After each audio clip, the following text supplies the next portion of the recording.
Question.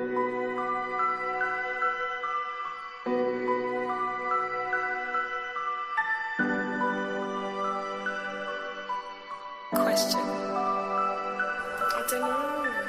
In this lonely ass world, it's getting colder. I'm not going nowhere if I cannot take my boat there. My mind was bred a little different, yeah, from my own past. If I see heat, why the fuck would I wanna go there? Mama, I make you smiling.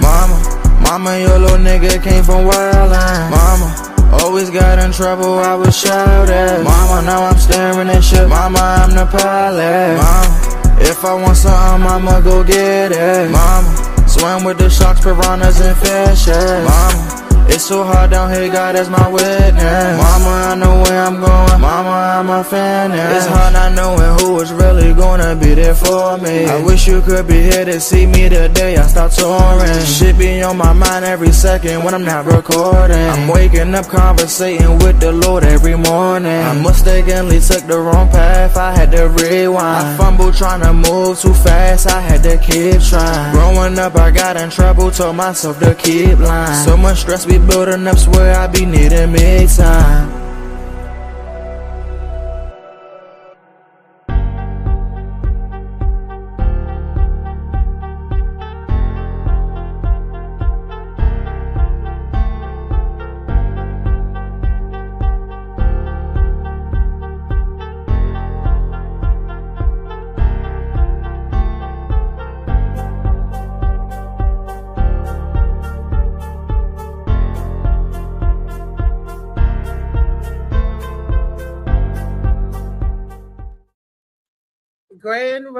Grand rising, everybody. Yes, it's another beautiful day. I'm out here in these streets, man. I'm trying to get this technology to work because it doesn't want to do right this morning. So, and everybody's telling me they don't have the link, and I don't have the link, and my phone is just acting crazy. So, it's Tall Tale Thursday.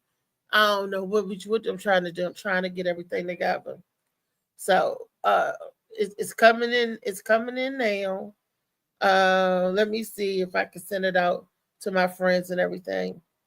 But while I'm doing that, good morning, good morning. I'm sending out to the rest of the panel, but I still got a good show for you today. Whether half the panel should be in the air this morning. Look, I'm still trying to get my way. It's still Thursday, so I still got a whole day of trying to get where I need to be, so I can do what I need to do for tomorrow and Saturday. I guess I got that fighter spirit. I'm not giving up. I mean, anything can happen. You know, all I need is a babysitter to come with me or somebody to roll at age. You know how people have their assistant to roll with them. That's all I need is my assistant to be able to roll with them.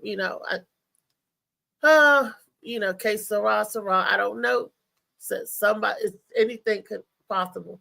Anything could happen. So, like I said, I'm still keeping hope alive for that. Anyway, Shades the Blue by A.M. Morning. It's a great book. This book right here is a great stocking stuffer. Everybody get on this goodness, and get your book by Shades the Blue by A.M. Morning. Right along with Molly Moss Seymour's. Molly Moss Seymour's. That's right. I always call him the Seymour's boss. Go to him for your Seymour's needs. I'm getting all of these on my phone. It's like everything coming in at one time. All of these messages. And I'm like, where's all of these messages coming from? So, but I'm going to go ahead and play with the phone, try to play with it, make something happen out of nothing. Because it turned off on me and everything, locked up on me, everything, technology. I don't even know if I'm live out there in TV land yet all the way. I don't know. Good morning to you guys. Okay. I'm I still don't have nothing. Oh, what's this stuff coming through? This is my phone. This is why I can't get the links and stuff in because of my daggone phone. I do everything on my phone, and what happens is that it's not even letting me call out like I'm supposed to, or letting calls come in. When it says that storage is full, I did not know it don't let messages go out or messages come in, and it don't let the phone stuff go out. Technology is the beast. Wow. It's like it's gonna make me do what it wanted to do. I was wondering why ain't nobody called me. It's all quiet. Why ain't got no messages? And I'm looking, it's all quiet. It's because I'm not getting it because it's saying it's not sending. And then all of a sudden my phone, like now, it's going off. I got the earpiece in. That's why y'all don't hear it go and all of these messages is coming up. Everything that's populated since yesterday, it was like it was a bottleneck, and somehow I don't know. Good morning to you all out there. Tall Tale Thursday, technology taking over the world, the new wave technology. Hey, on some side news, I didn't care about who Trump posted to the cabinet, but he pulled up Ron DeSantis. Now, the governor of Florida, and they know they had so many issues with Florida. He, he's not the governor of Florida. Who is DeSantis? The senator of Florida, whatever he is, to post him, put him in the cabinet. I don't know if I would pull that one into the cabinet, because he do have some. I tell you, I don't know about that one, but all I know, they nicknamed this man Moron Death Sentence. That's what they called him. So, and I knew he was he did a lot of scrupulous things in his term, but I blame the people. That's who the people want, and that's who the people got. Don't be mad. It's like you betting on your football team and your team win, then you mad. Don't look.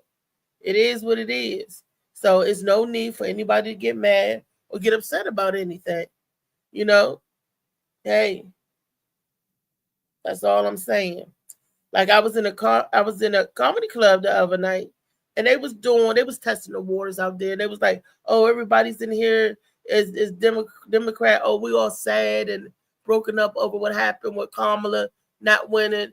And they was like, is anybody not upset or whatever? And I'm like, I raised my hand. I'm like, I'm not upset. And they was like, what? And then immediately they said they thought I was not a Kamala supporter. They said, oh, you're a MAGA supporter. Oh, you thought I was a Trump. So they said, you MAGA. I said, actually, yes, I am MAGA. I am a MAGA supporter, but my MAGA stands for Make Althea Great Again. It ain't got nothing to do with my MAGA. Them initials stand for something different for me. And I always say that. And they was like, they laughed at it, and and then it threw on the show. They said, who's the one Trump supporter in here? And it was so funny because I was in a room full of white liberals. Well, I was in a bunch of, and I'm saying to myself, I know. I'm not saying I am. I'm not saying I'm not a Trump supporter. But I know I am not the only one in here that don't care that child didn't win. That is not, when I say don't care, I'm not going to divorce my spouse. I'm not going to start a fight. I'm not going to quit my job. I'm not going to withhold sex off of my man. That is coming crazy. Oh, you don't care about my body. You don't care about my rights. Girl, what was you doing before all of this? That man was treating you the same way before that he's treating you now. You going to go to the extreme. I'm not having sex. That's because you don't want to have sex. You do what you want. And don't put it on who's the elected president about your relationship. And that's stupid to me. On politics, right? But they're going to the extreme, and on TikTok and on social media, that 4B movement, to me, that's the extreme. To me, that's dumb. I mean, come on, people, grow up. Grow up. That's that generation of entitlement right there. That's that generation of you can't accept no, or things don't go your way. You're having a fit. And that's what it is. They're having a fit moment. Good morning. Who's in the house with me? Hi, how are you? I'm sorry. Happy Thursday. For some reason, I'm trying to get you on speakerphone. Give me 1 second. But how are you? I'm good, baby. It's nice to hear your voice. This is my Blue Phoenix. I knew if I wore this outfit, it would manifest the Phoenix. When I wear my sky color, she knew I was calling out to her. She So knew silly. I'm gonna go out and come back in, and maybe I'll be able to hear you better. Okay, we can hear you good. That was my Blue Phoenix. Molly Ma, where you at? Because I know you feel a certain way about this because you was very, very passionate the other day when you was talking about when Kenneth was on here on Giving Tuesday. You and Kenneth about how a lot of women is cutting up these days over that, you know. But nobody in your immediate circle is acting like that. So nobody that you know, because none of the women on the panel acting like that. I don't act like that. Phoenix don't act like that. Shaquan don't act like, I mean, none of the you know, because you know why? Because we're women. And we're not throwing a temper tantrum because of the people in the movement don't even understand what's what. You know, women, if they want to go back, they need to look up women's suffrage, the suffrage, and they will understand more of how everything worked, you know, versus them doing that before movement or that B3 movement. Well, B4, I think. Louisa, have you heard of the B4 movement? No. What is that? It's a movement where all of these women are saying they're not being intimate with no men because Kamala didn't win and Kamala didn't get in. Say what now? What type of foolery is that? That's what I said. That what kind of buffoonery and exactly. Molly could tell you about it because he pulled it up. I got it. Let me see if I can. Molly, what's the name of it? Hold on. So they're not gonna have sex or make love or whatever with a man because Kamala didn't win. Yeah. So not only are they punishing the men, they're punishing themselves. What type of that? Where's the logic in that? That doesn't even make sense. That's what I said. When Molly said, I thought he was lying. I said Molly always making stuff up. You know how Molly be doing. I thought Molly was telling the tale, and it's a real movement thing. It's on a social media. They're trying to get that movement going, and they're doing it. And so this must really be.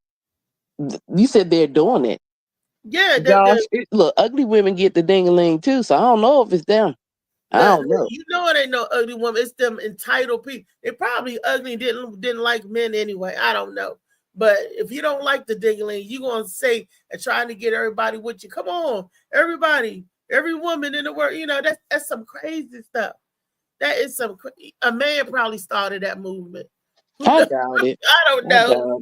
I doubt that very seriously. You know, and there's no such thing as ugly people. Let me take that back. You know, people are unattractive to who they're unattractive to. But I don't get that. I'm sorry. I don't care how mad I am. I don't care how mad I am. I ain't starting no movement where I won't be able to get no ding-a-ling. I'm just gonna tell you that right now. That's just not happening. Thank you. That's how I am too. It's your choice. Your body, your choice. And I'm celibate because I haven't found the right ding-a-ling. But when I get that right ding-a-ling, trust and believe it's going to be on. Some furniture going to be moving. People going to be calling the law and everything. They're going to say, girl, let that man go. I'm going to take the ding-a-ling hostage. That's what I'm going to do. I'm going to take it hostage. Let me see. Snooki. Molly, what is it? Is it the BG movement or 4G movement? Molly. Hey, Slicky Woo Boo. I don't know. Let me look at it, see what I can. Hey, Molly. Let me see what I can. What's it called? Before movement. The what? Before what? Before they go crazy? Because that's what's going to happen. Mm-hmm. The before movement. Louise, look it up and see what you see. And it's just Josh, I'm trying to be appropriate. Okay, so I said ding-a-ling. Thank you very much. I'm just in awe. I'm in awe. I'm flabbergasted, and I'm like, ew. Okay, I pulled something up on YouTube. Let me try to see if I can share it. I was like, this is crazy. And I'm telling all my women coming up, don't do that. Don't I think we've had this conversation before about the diagnosis of hysteria that used to happen in women back in the like 30s, 40s, and 50s from lack of sex from their partner. So you want to purposefully not have sex with someone because you're mad about another person not winning an election that has absolutely you have no control over. Like, that don't even make sense. But it's a real, and when Molly told me, because I haven't heard of the 4B move, when he told me, I just started looking at it, and I just can't stop saying how stupid it is, how stupid it sounds. I'm gonna let y'all listen to how stupid it is. Here go one of them. Can y'all see that?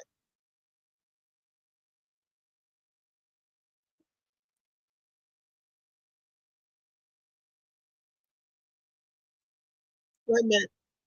Hold up. Do y'all see that? Do y'all see it? Wait a minute. Let me pause it. Can y'all see it? Molly, is it playing? Yeah, I see it. I can't hear it though. All right, let me see if I can. Hold on. Let's see my volume. Okay, I got my volume all the way up. And my apologies, I pushed the wrong button and ended up going out. Okay, can y'all see? I'm putting it on full screen. Yeah, we can see, but probably have to do something with the volume.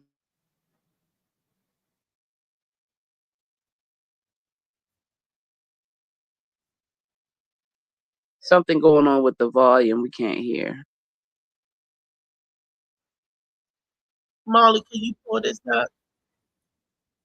Yeah, I put up on mine unless you muted the little square at the bottom. But I'm reading the captions. Reading the captions is ridiculous. Not letting no man touch me. I'm sorry. I'm gonna have to. This is where they get to calling me names because ain't no way. I'm gonna let whoever look. You gonna tell me who to do what? No, I do not follow these type of trends. I don't follow trends anyway. But this is ridiculous.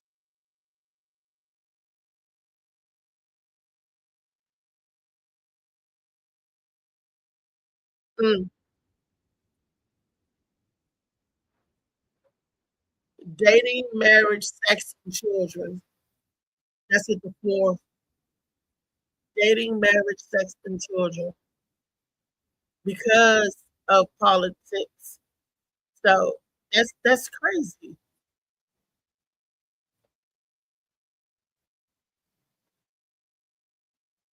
They said they're not going to settle for low value men who don't respect them. How you going to be mad with every man in the world? Wait, they're cutting hair too? What's going on here?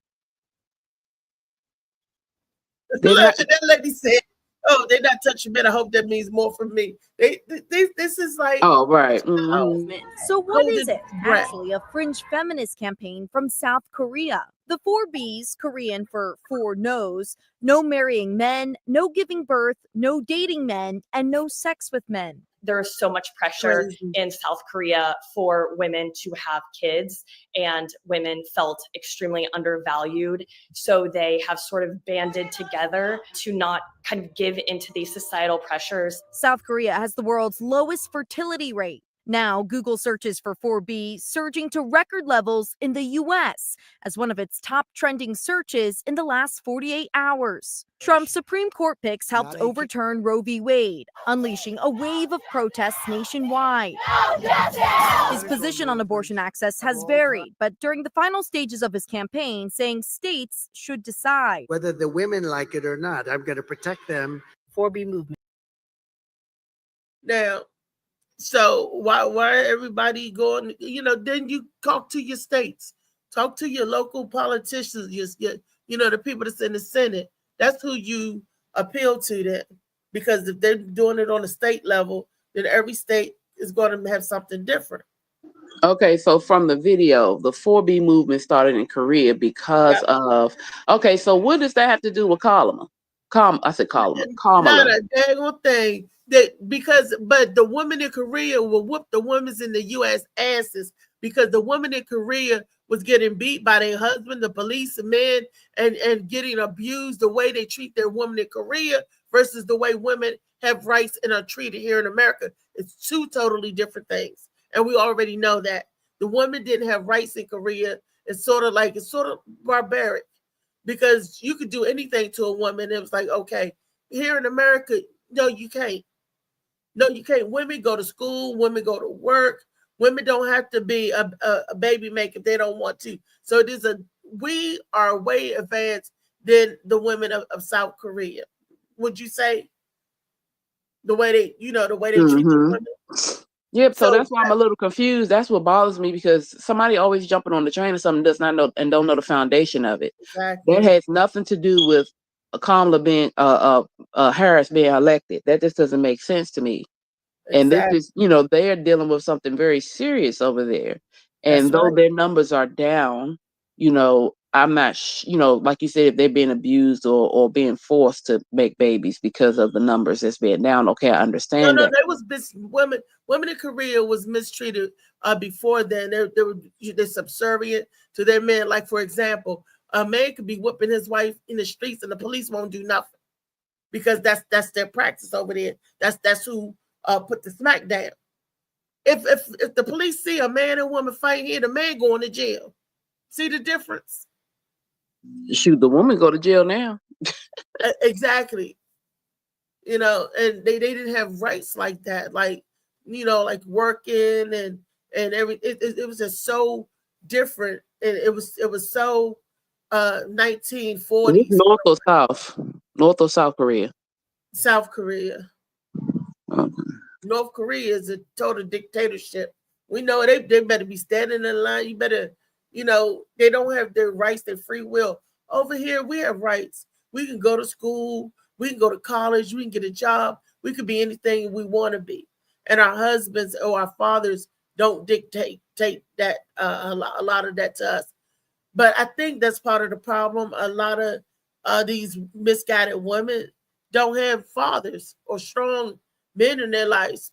Because I don't, it's just crazy. So the 4B stands for no sex, no birth, no dating, no marriage.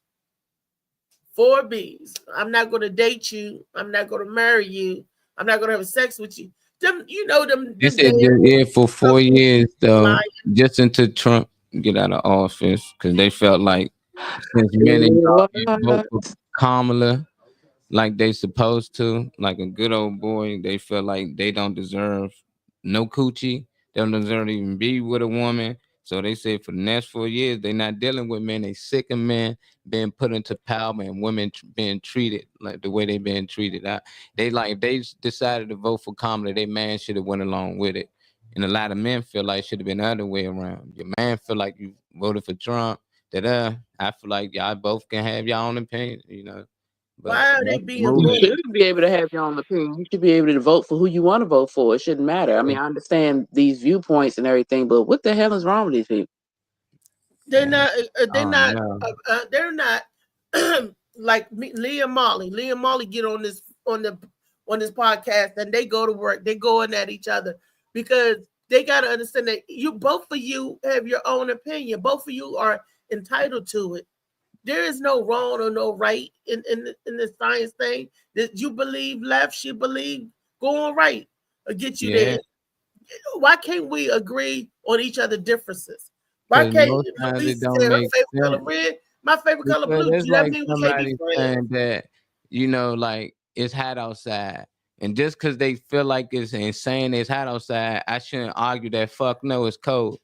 And that'd be the argument I be having with Lee. Just because you saying it's hot outside and we all can feel that it's cold, I'm not going to just say, well, that's how you feel and that's what you agree to, because most of the stuff we be arguing about would be research like that. The 4B movement, that's a lie. That never happened. Then I show the video. It's like, why the fuck, when I say something, everything got to be childish and it's a lie? Like, I care. Like, I just want to go out here and make up stories about Kamala or Trump and Biden. I can care less. I just thought that giving y'all this information would be great for the people to know. But every time I try to get information to certain people like Lee, they turn around and make it an argument. No, well, you know what this person did and that person did. I'm not talking about none of that. I'm talking about the issue right here.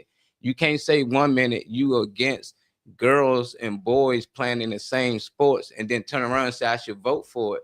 You know, so it's just like, it never makes sense when I get in them talks with certain people. So now I just like, I know who to talk to when it comes to politics, and I know who not to talk to. So you got people out here, this is all they do. So them the people I talk to. I don't even got to talk. I just sit and listen because they know more than me.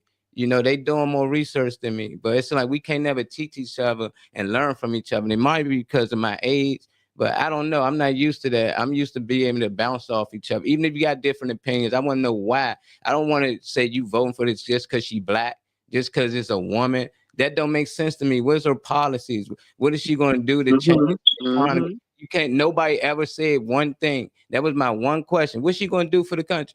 Well, look, Trump going to change it and he going to put us in chains and we're going to be slaves. It's like they programmed, you know, so people like that, I don't even be caring to talk to them. It's like them the same people that turned around and said 4B movement, they cutting their hair, they trashing men, they breaking up with their husband, they not talking to their fathers, people that just because they people voted for Trump, but they feel like Trump would have made the economy better. I'm like, that's their opinion, but these the same people, they just go off feelings. You know, ain't nobody basing anything off feelings. I don't care if she's black, I don't care if she's white, Chinese, what's her policies? Exactly. White, black, what is his policies? I don't want to hear none of that. So a lot of people get caught up in that race game and they use it on us all the time around politics. If you black, you should vote for Kamala. Hell no. That's what they do. Yeah, because all of your skin folk ain't your kin folk. You heard that? You heard that saying? Sure do. And see it all the time. And that don't, you know, so that don't mean that you vote for somebody just because of the, you know, of the color of their skin. You gotta, to me, I have to stand or believe in what you're saying, your politics. You know, I have to believe in something to get on your bandwagon. Because you can make it worse for me and the people of my color and my situation. Because if you don't know, you don't know. But I'm not going to sit up here and argue with my friends and say I'm not going to be friends with Molly no more because of his political viewpoint. Each his own, you know, and I'm trying to get people to understand that. Why can't we accept each other's differences? Why can't I accept that he like Trump? And why can't you accept Lee? Why can't Lee accept he vote for Trump? And Molly, why can't you say she vote for Kamala? Why y'all gotta argue about it? No, it ain't arguing. I say I accept everything. I want to know why. I want to know why you into comedy, Reese. I want to know why you voting for this person. Like, that's the thing. Nobody ever say why. So it become an argument to people when they can't answer a question. Because they don't know. Why you voting for this person? Other than the fact that she a woman and she black. And it just always go to, well, Trump a racist. And Trump, I don't care about Trump not voting for neither one. Y'all know I'm not voting for neither one party. I don't care. I think that party the only one. I don't care who you vote for. All I care for that you exercise your right to vote. It was sacrifice made for you to be able to have that right.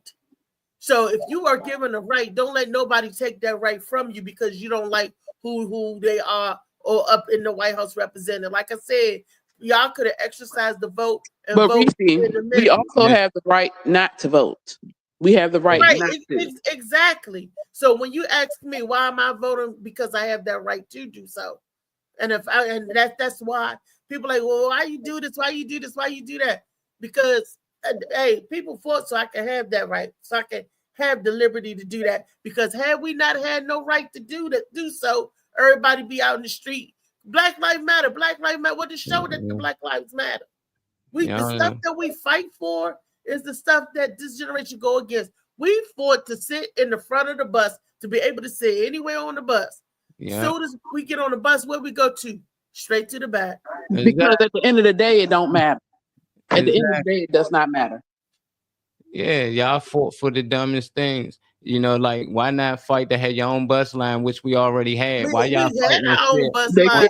And it got closed down because we wanted the other line. Exactly. What happened to the bus line? They sold out. We had our own. No, y'all all decided that y'all want to sit on the front of the bus of the white people. That's what the whole marching argument is about. Y'all the same thing with the Negro League. Everybody stopped playing in the Negro League because y'all can join the MLB with the white people. That's Jackie Robinson, first black person we already had a league with the best players in it. You know, so that's what tends to happen. We get tricked out of it. And y'all come around we fought for this stuff. No, y'all pushed us back. We already had. We didn't want y'all to fight for us to immigrate with everything. We already immigrating. The white people was buying from us. We was they dentists and everything. Y'all heard of Black Wall Street. So at the end of the day, y'all pushed this back, wanting to integrate with these people. That generation they got their own, we got our own. That's why they don't get to tell the full story. He did say he did go one way, but at the end of his life, he said, and nobody talk about that speech, the last speech he gave, where he said he made a mistake. When he told everybody to integrate. Everybody thought integration was best, you know, and there's nothing wrong with integration, whatever, but that don't make it best. There was this guy when I was in the rapper, his name Dutch. Dutch mom was white, right? And he kept saying, you should go out with me because I'm the new approved black man. I said, wait a minute. How do you figure you are better than anybody else because because your mom's white? That makes I'm better than a black man. You should get with me. Y'all know I was on my Sister Soldier tip, my KRS-One tip, and Public Enemy Chuck G tip. I tore his ass a new one. And everybody was just laughing. They was like, why is you messing with Sister Soldier, Dutch? You know she ain't with that. I'm on a blood hunt. I'm the new approved black man. Because, you know, and I ate him up. Because I'm proud to be all of me. So I'm not going to say, hey, like that movie Imitation of Life. I'm proud of me where I come from. I'm proud to be the seed of Wade McFarlane and Sally McFarlane and my mom and dad. You know, so why would I say, oh, my name is Jones or live under another cover? Because they made me who I am today.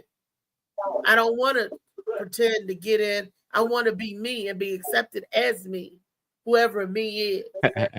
And they crazy. Hey, what's up, Dane? Dane Darling here with us. What LA say? What's up, this beautiful Althea? Good morning. Well, I mean, I don't know.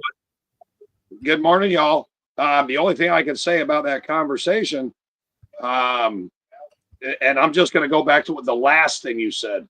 You know, I'm proud to be a part of the McFarlanes, right? You know, that's who I am. Well, you know, me growing up, it was a little bit different because I was forced into being integrated because I didn't have a choice. When your parent puts you in military school, a school for broken homes, there was white, Mexican, black, and you know, we all had to become our community. We had to become our family. If you went to Bloom Township High School in Chicago Heights, and even I'll give you an example. Joe Ronkowski and Bill Mars, and Bill Mars went on to Notre Dame, and you know, just awesome. But we were Glenwood boys. So if we were in high school and someone else, because they all knew what our Glenwood boys were, because we had our own bus and we got to go bus back and forth to the school. But there was a time where I was coming off the football field, and big dude, South Chicago Heights, hard dude, and he smashed me into the locker. And when I told Joe Ronkowski, completely hated me, him and Barnes, they went and retaliated because you fuck with one Glenwood boy, you fuck with all of them.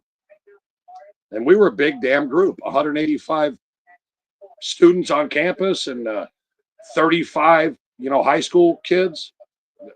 Even if we didn't like each other on campus, when we were off campus and we were together, we fought for each other. So, I mean, that's just how I got to, relate to that, because I have not grown up in a white community. I've grown up in a mixed community.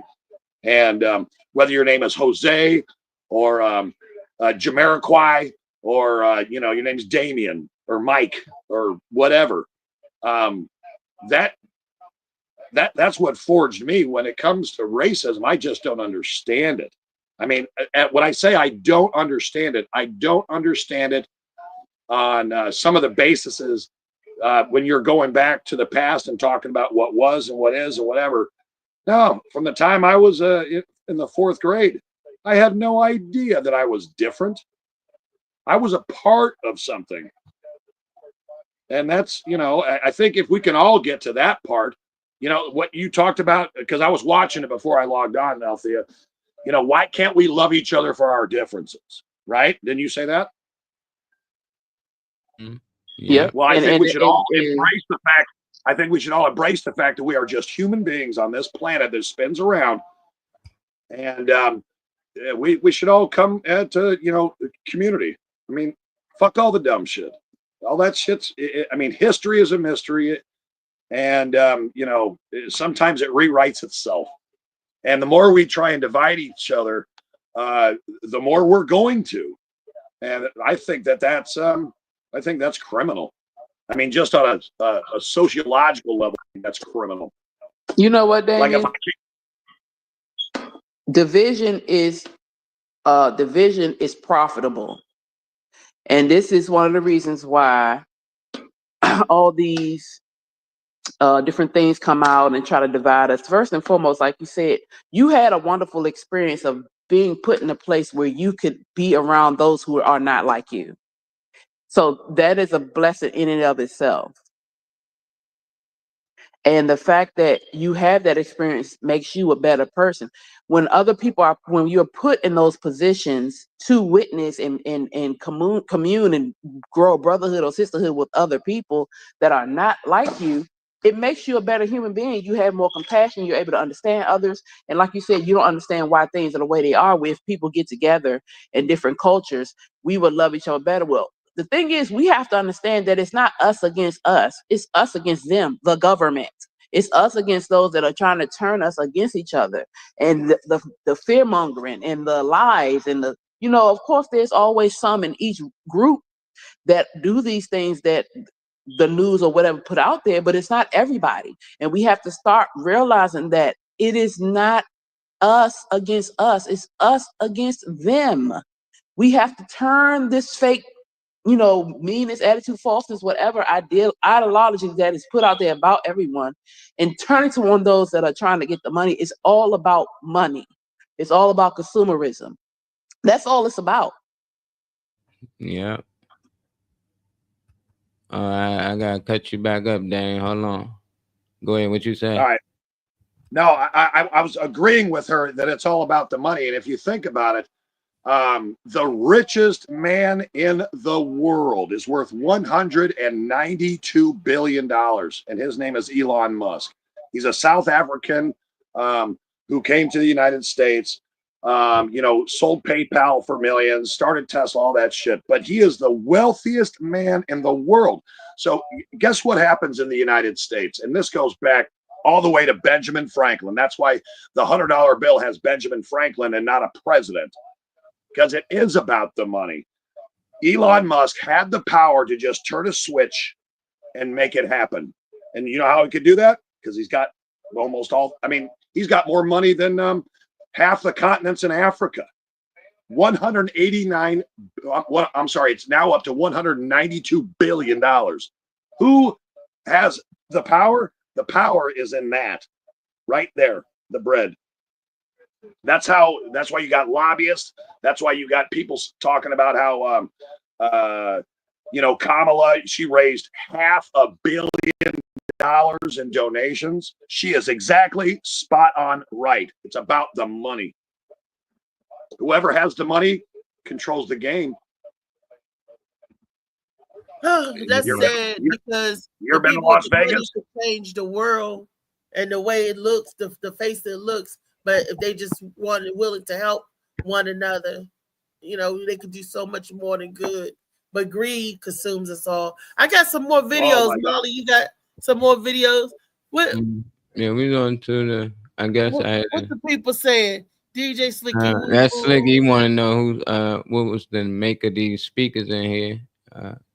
KG. That's Kenneth. What up, Kenneth? He said image and classism is what caused division in people. I agree. That's just one of them. I think there's so many of them. Well, that's two. Said great show yesterday. Grand Rising. That's about it. Okay. LA talking about if you say the earth is flat, we can't be friends. No, what LA say about me? I saw my name, Reese. Miss Melanie. What? Oh, Miss Melanie. Oh my gosh. They used to call me that in high school. When as soon as I came out, I was teased so bad. They'd be like, Reese, go ahead. See, this is how people don't even know. My cousins and my uncles from North Carolina called my granddaddy and said, I see Reese made it, Reese in that movie. They actually thought that I was Miss Melody.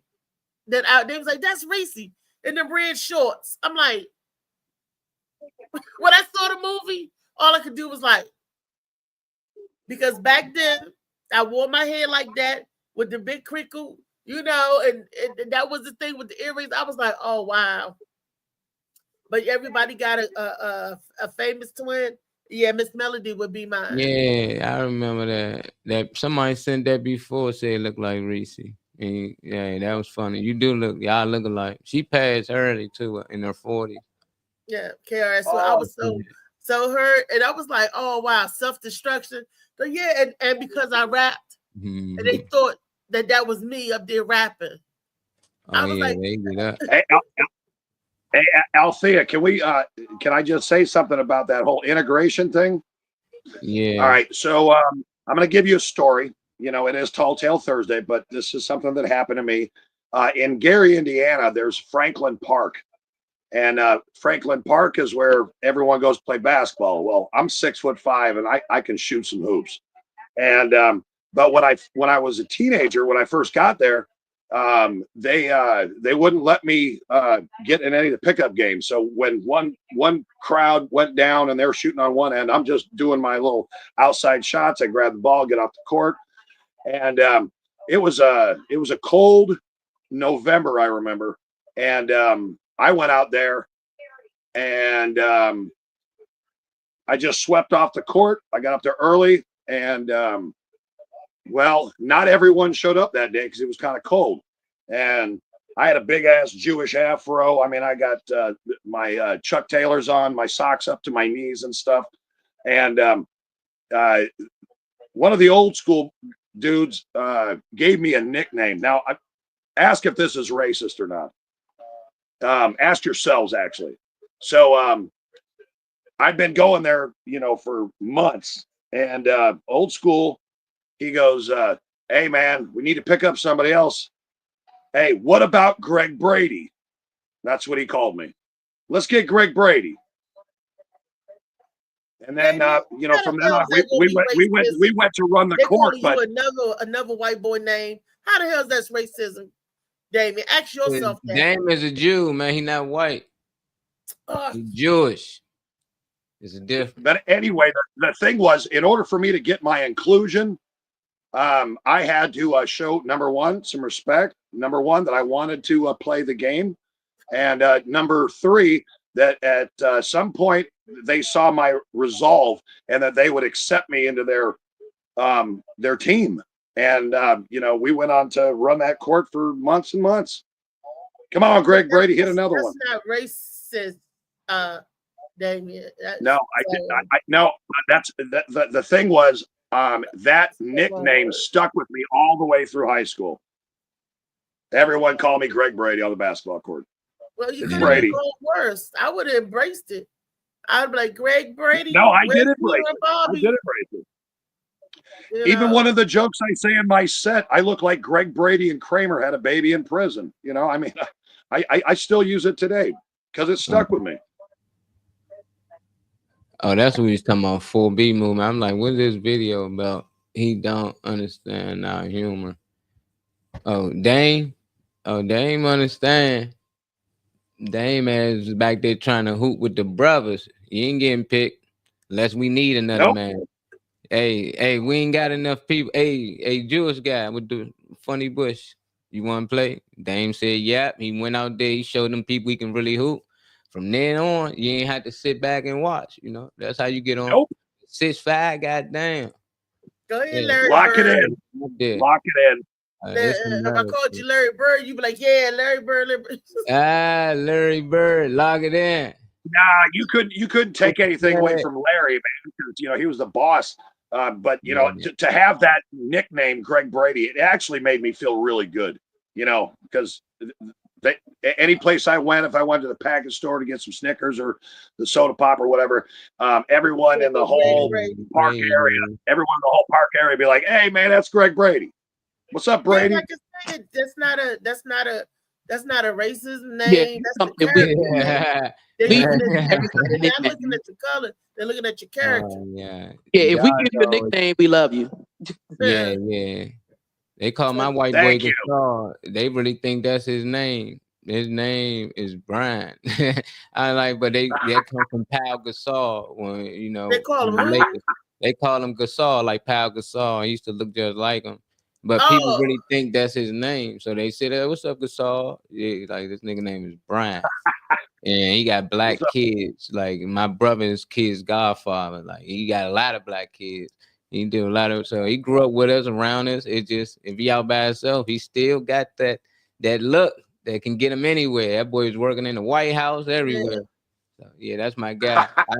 I got this next clip, Reason. I'm about to play it for the people who just walked in. It's another 4B movement. I guess it just explain a little bit of what it is. In the wake of Donald Trump's historic win, there's a new movement sweeping America.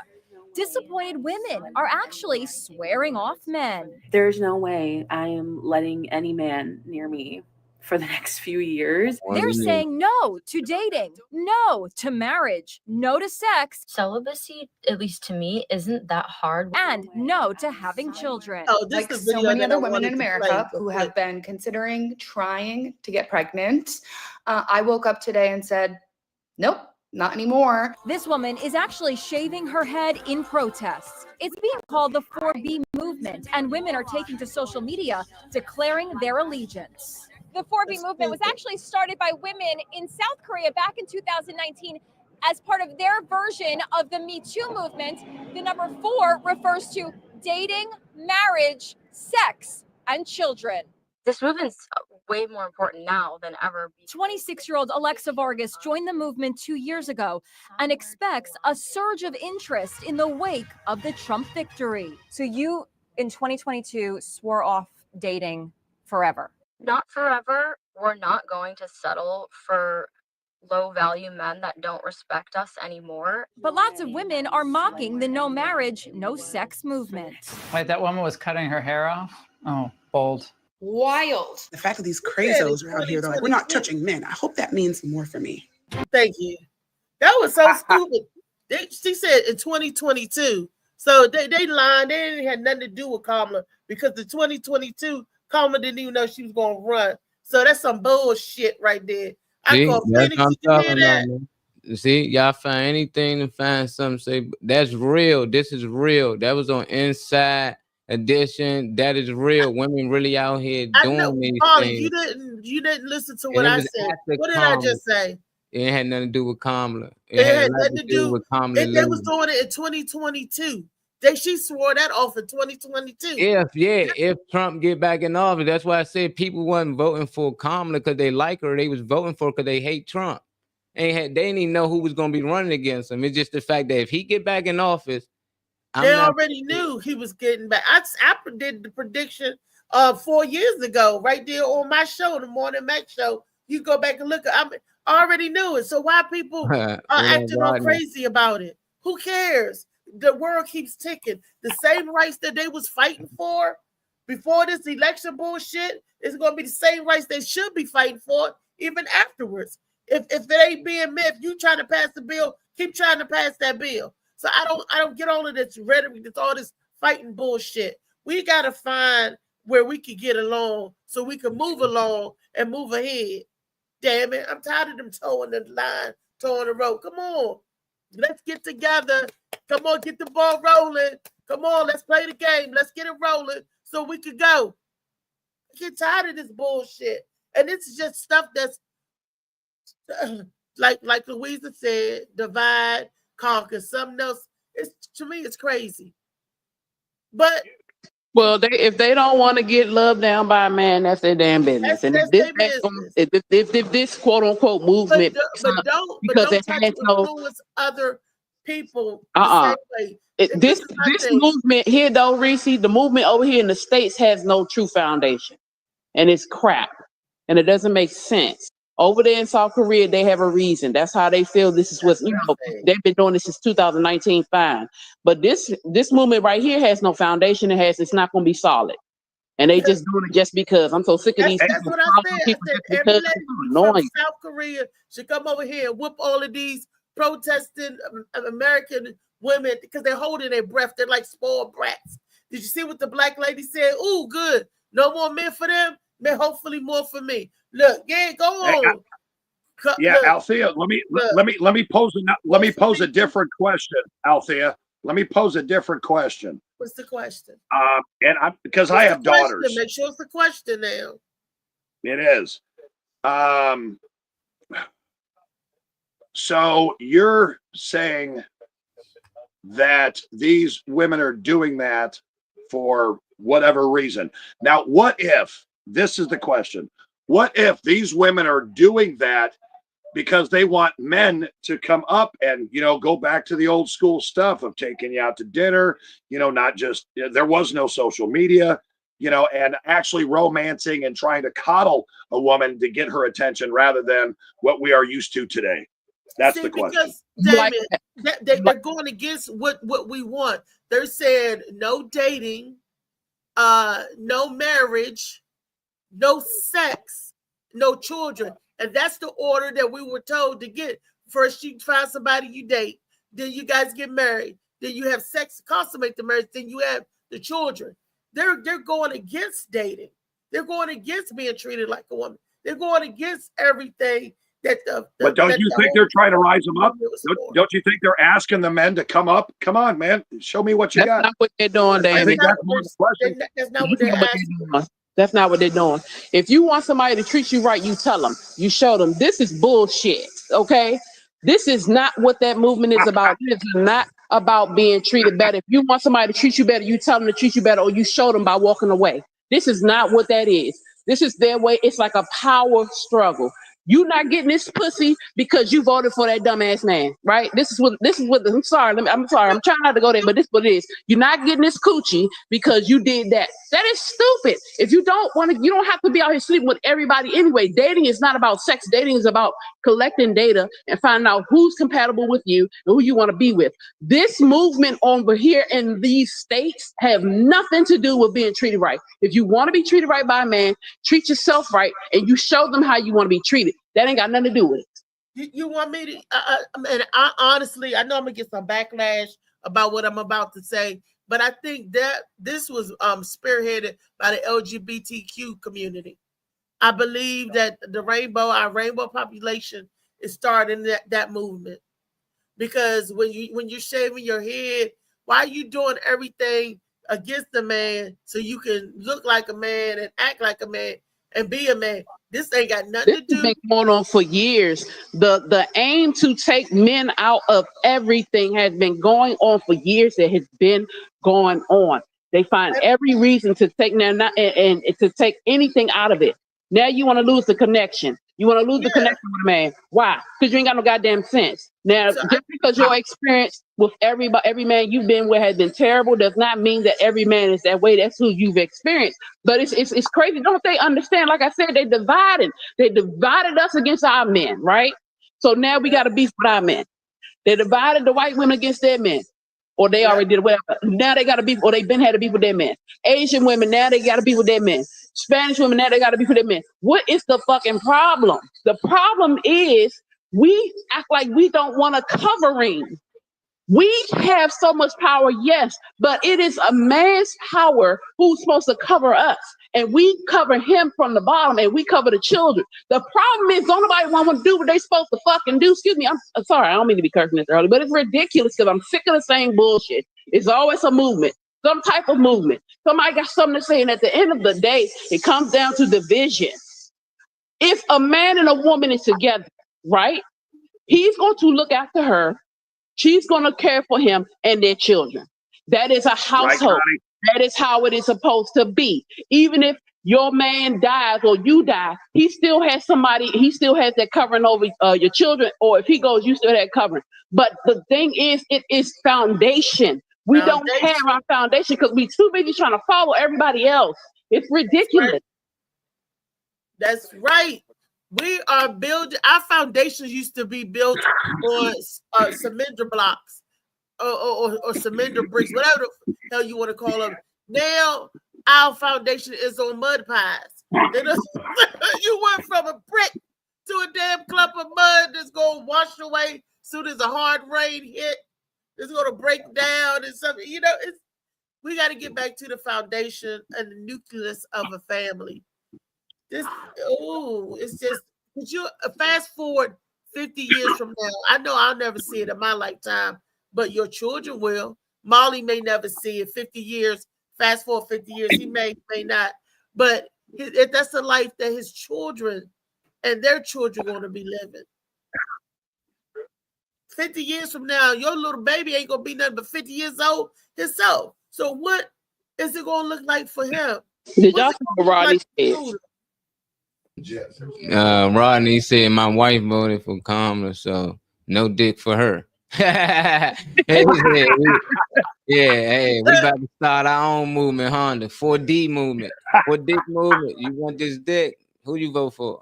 Hey, look, please, I can't see. I ain't mad at it. Then it'll be more for me, and then I might take it off the show. I might find somebody. Look, here we go. Rodney, get in here, Rodney. Rodney, get in here, Rodney. Reese. Don't be calling Rodney. Reese cutting up, man. What up, Lee? Hey, Lee. Girl. What's up, babe, girl? L.A. Preston said the problem is we left the minority speak for the majority. All the women I know still getting the diggling. LOL. Look, like me, and I'm up here saying no. Give me the D. Hold on, you said like me. What you talking about, Reese? I want the D. I just haven't want and getting. He said getting. Hold on, he's still getting the dingling. Use with the 4B movement. No, I fully assume Reese is with the 4B movement. She just ain't been real with us, y'all. She had it on the shelf, and now I know why. She with these Korean and these 4B women out here. Ain't no way a girl like Reese got it on the shelf that long. Her personality too much. Molly. I seen dudes chasing her. She running from them. I'm like, why she running from these good dudes? Now they make sense. They not good dudes. Wait a minute, hold up. Movement, because they voted for Trump. Don't make them bad, Reese. Back up the call. That's there you go. Back it up. Why you say these good dudes? I'm stopping and good trying to think of some I ain't talking about the bad ones. I'm talking about the good ones that came along. It's been 10 years. Reese had at least been 5 or 10 good dudes a week. Look, Kenny was a good dude and he didn't want me. The good dudes want Nicki Nah. Kenny my age, man. Kenny, you over here trying to talk to your son and your little brothers. Come on, Reese. She know that. To her defense, it's not hard to go without sex when you're not treated right. It takes a lot for us, especially as you get older. When you're younger, you just want to jump on it. I was at that age where I just wanted the dingling. But now I'm like, I want more than that. I need more than that. And matter of fact, like I'll go a long time because I'm not just going to keep giving my body, and I don't have no connection with them. I can't let you touch me and we don't connect. That's what I'm saying. But this is not what they're talking about. Okay. No, I love it because Trump basically stopped these women from being hoes. Like the only thing, like, I'm not gonna be out here sleeping around and having babies out of wedlock I ain't just out here. All right, y'all bitches was having baby out of wedlock anyway. Y'all go to church on Sunday, but then y'all talking about I'm putting it down. Thank God for Trump, then, because if it took for him to stop y'all for being hoes out here and y'all might need a break. Y'all might need a break. So in other words, Molly, you telling me if I go to the next we gotta make a man out of that. I'll find me a husband. Here I come. If not, keep it on the shelf. If not, keep it on the shelf. Little elf on the shelf. I know where to go get my husband at the next The butter bean in the box. But he hasn't called me yet. Tim Scott, Molly, I'm gonna make a post saying that Trump stopped these women from being hoes. Yeah, I love that. He did, man. Hey, it's working out for the girls on the lesbian side though. Shit, they turn these women out. They smart. Yeah, come on over there. Y'all want no dick? And that's what the movement. That's what. Won't they just say that's what the 4B movement is? Yeah, they getting together. Stands for bitches. That's what it's. But also on the flip side of that, since it's Tall Tale Thursday, one of the things could be is that this is the government's way of putting propaganda out there and having all these women say that they're giving up all this shit, the 4Ds or whatever you want to fucking call it. I go with that. Is that population control? I believe Is that. it population control? Yeah. Like that, and I'm out here telling the men out here, Reese ain't giving up none of that because I want to say, I want to get married, and I want to have sex. Yes, please, sex. Yes, sex. I have sex before the marriage, but yes, sex. Sign me up twice for sex. I want to have sex. And I we heard that part. Like 15 times. I want to have sex. I want to have sex. Yeah, so now, Althea, if you're going to wait to give up that pussy, and this goes for any of the women on the panel, but if you're going to wait to give up that pussy, don't you think that you want to test drive the car before you buy it? No, I can feel the car before I drive. If I can shift them gears, if I can shift them gears, you know. Hold on. But let's be real. If a woman is into you and she really loves you, she don't have to test drive because once y'all do something, it's going to be meaningful. It don't even matter. Don't let them tell you that size matters because it don't. It's what matters is what you do with it and the connection. You ain't got to have no damn 12-inch thing-a-ling. No, you ain't got to have all that. It's more so about circumference. I agree with that, but why? That means men are feeling women. Up in her. This is 12 inches. This is the ruler. Who wants this? Oh God! I had a friend. I like my shirt and my use. But you can't take none of that out of me. Thank you very much. I don't need all that. You know, give me a good 8. But that be the first thing women say. I got to test drive it. I got to make sure it's ready. Say that because they don't have sexual control. When you have sexual control, you don't have to do that. A woman can get off on a man's fingers. I know this is not Freaky Friday, but something as small as your finger can get a woman off. Okay, if you hit the right G spot. Yeah, as long as you know where the G spot is. The G spot. Look, all I know, if I test drive and he Philly, that's enough for me. That's the test drive right there. You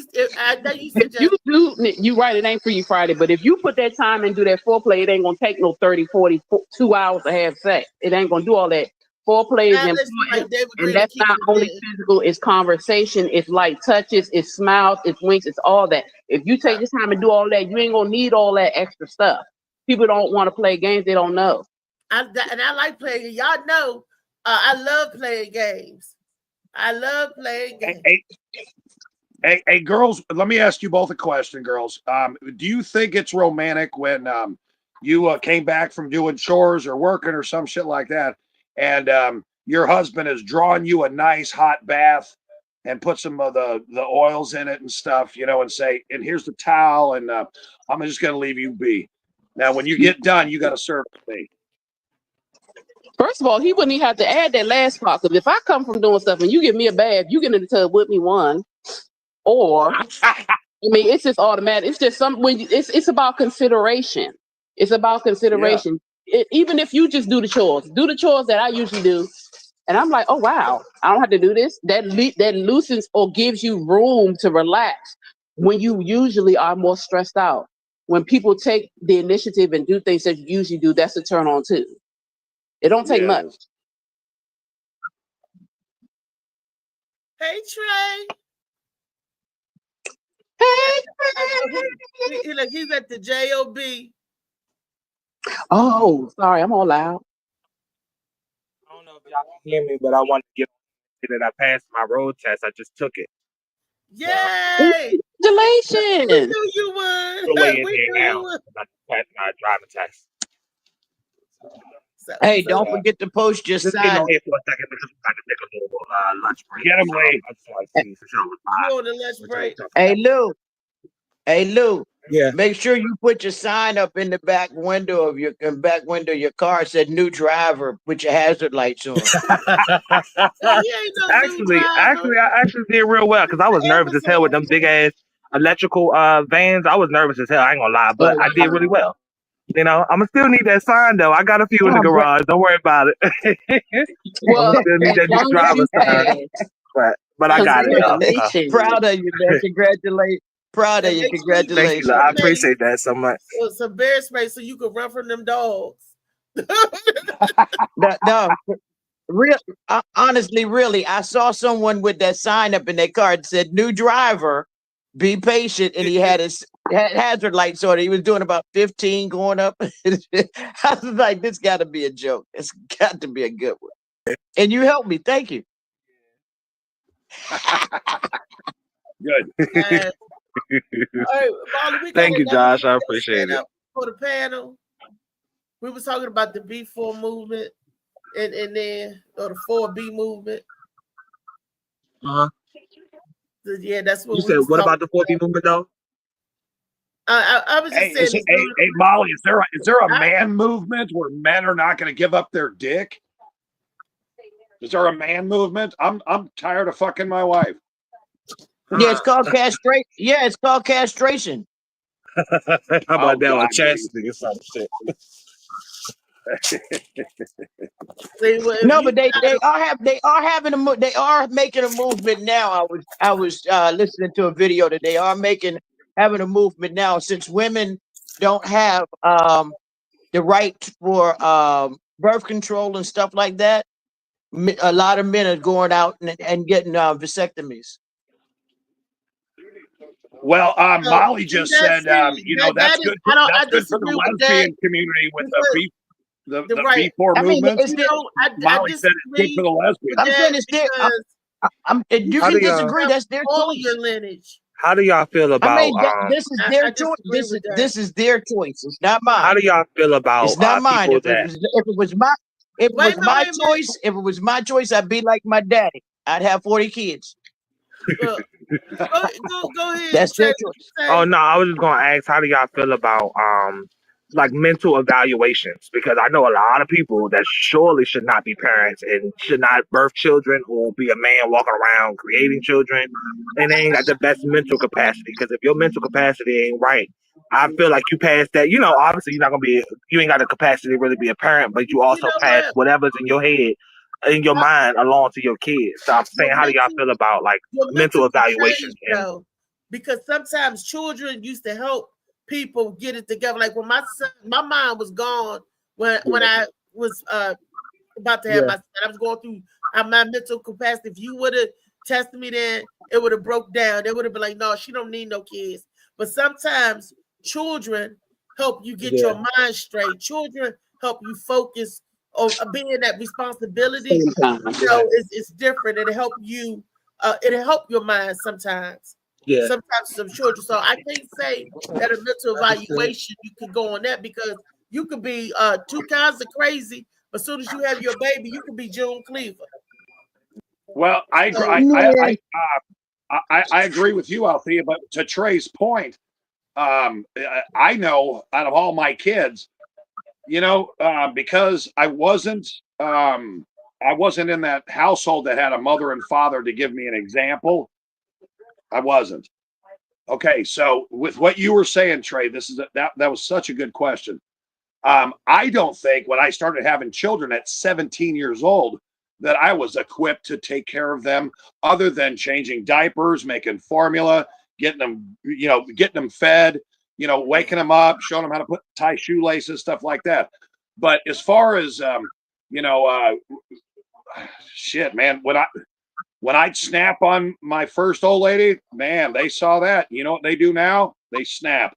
Now, my second old lady, after my mother committed suicide and they saw the depression that I went through, and I closed down and she left because she couldn't handle the death of my mother, they learned that too.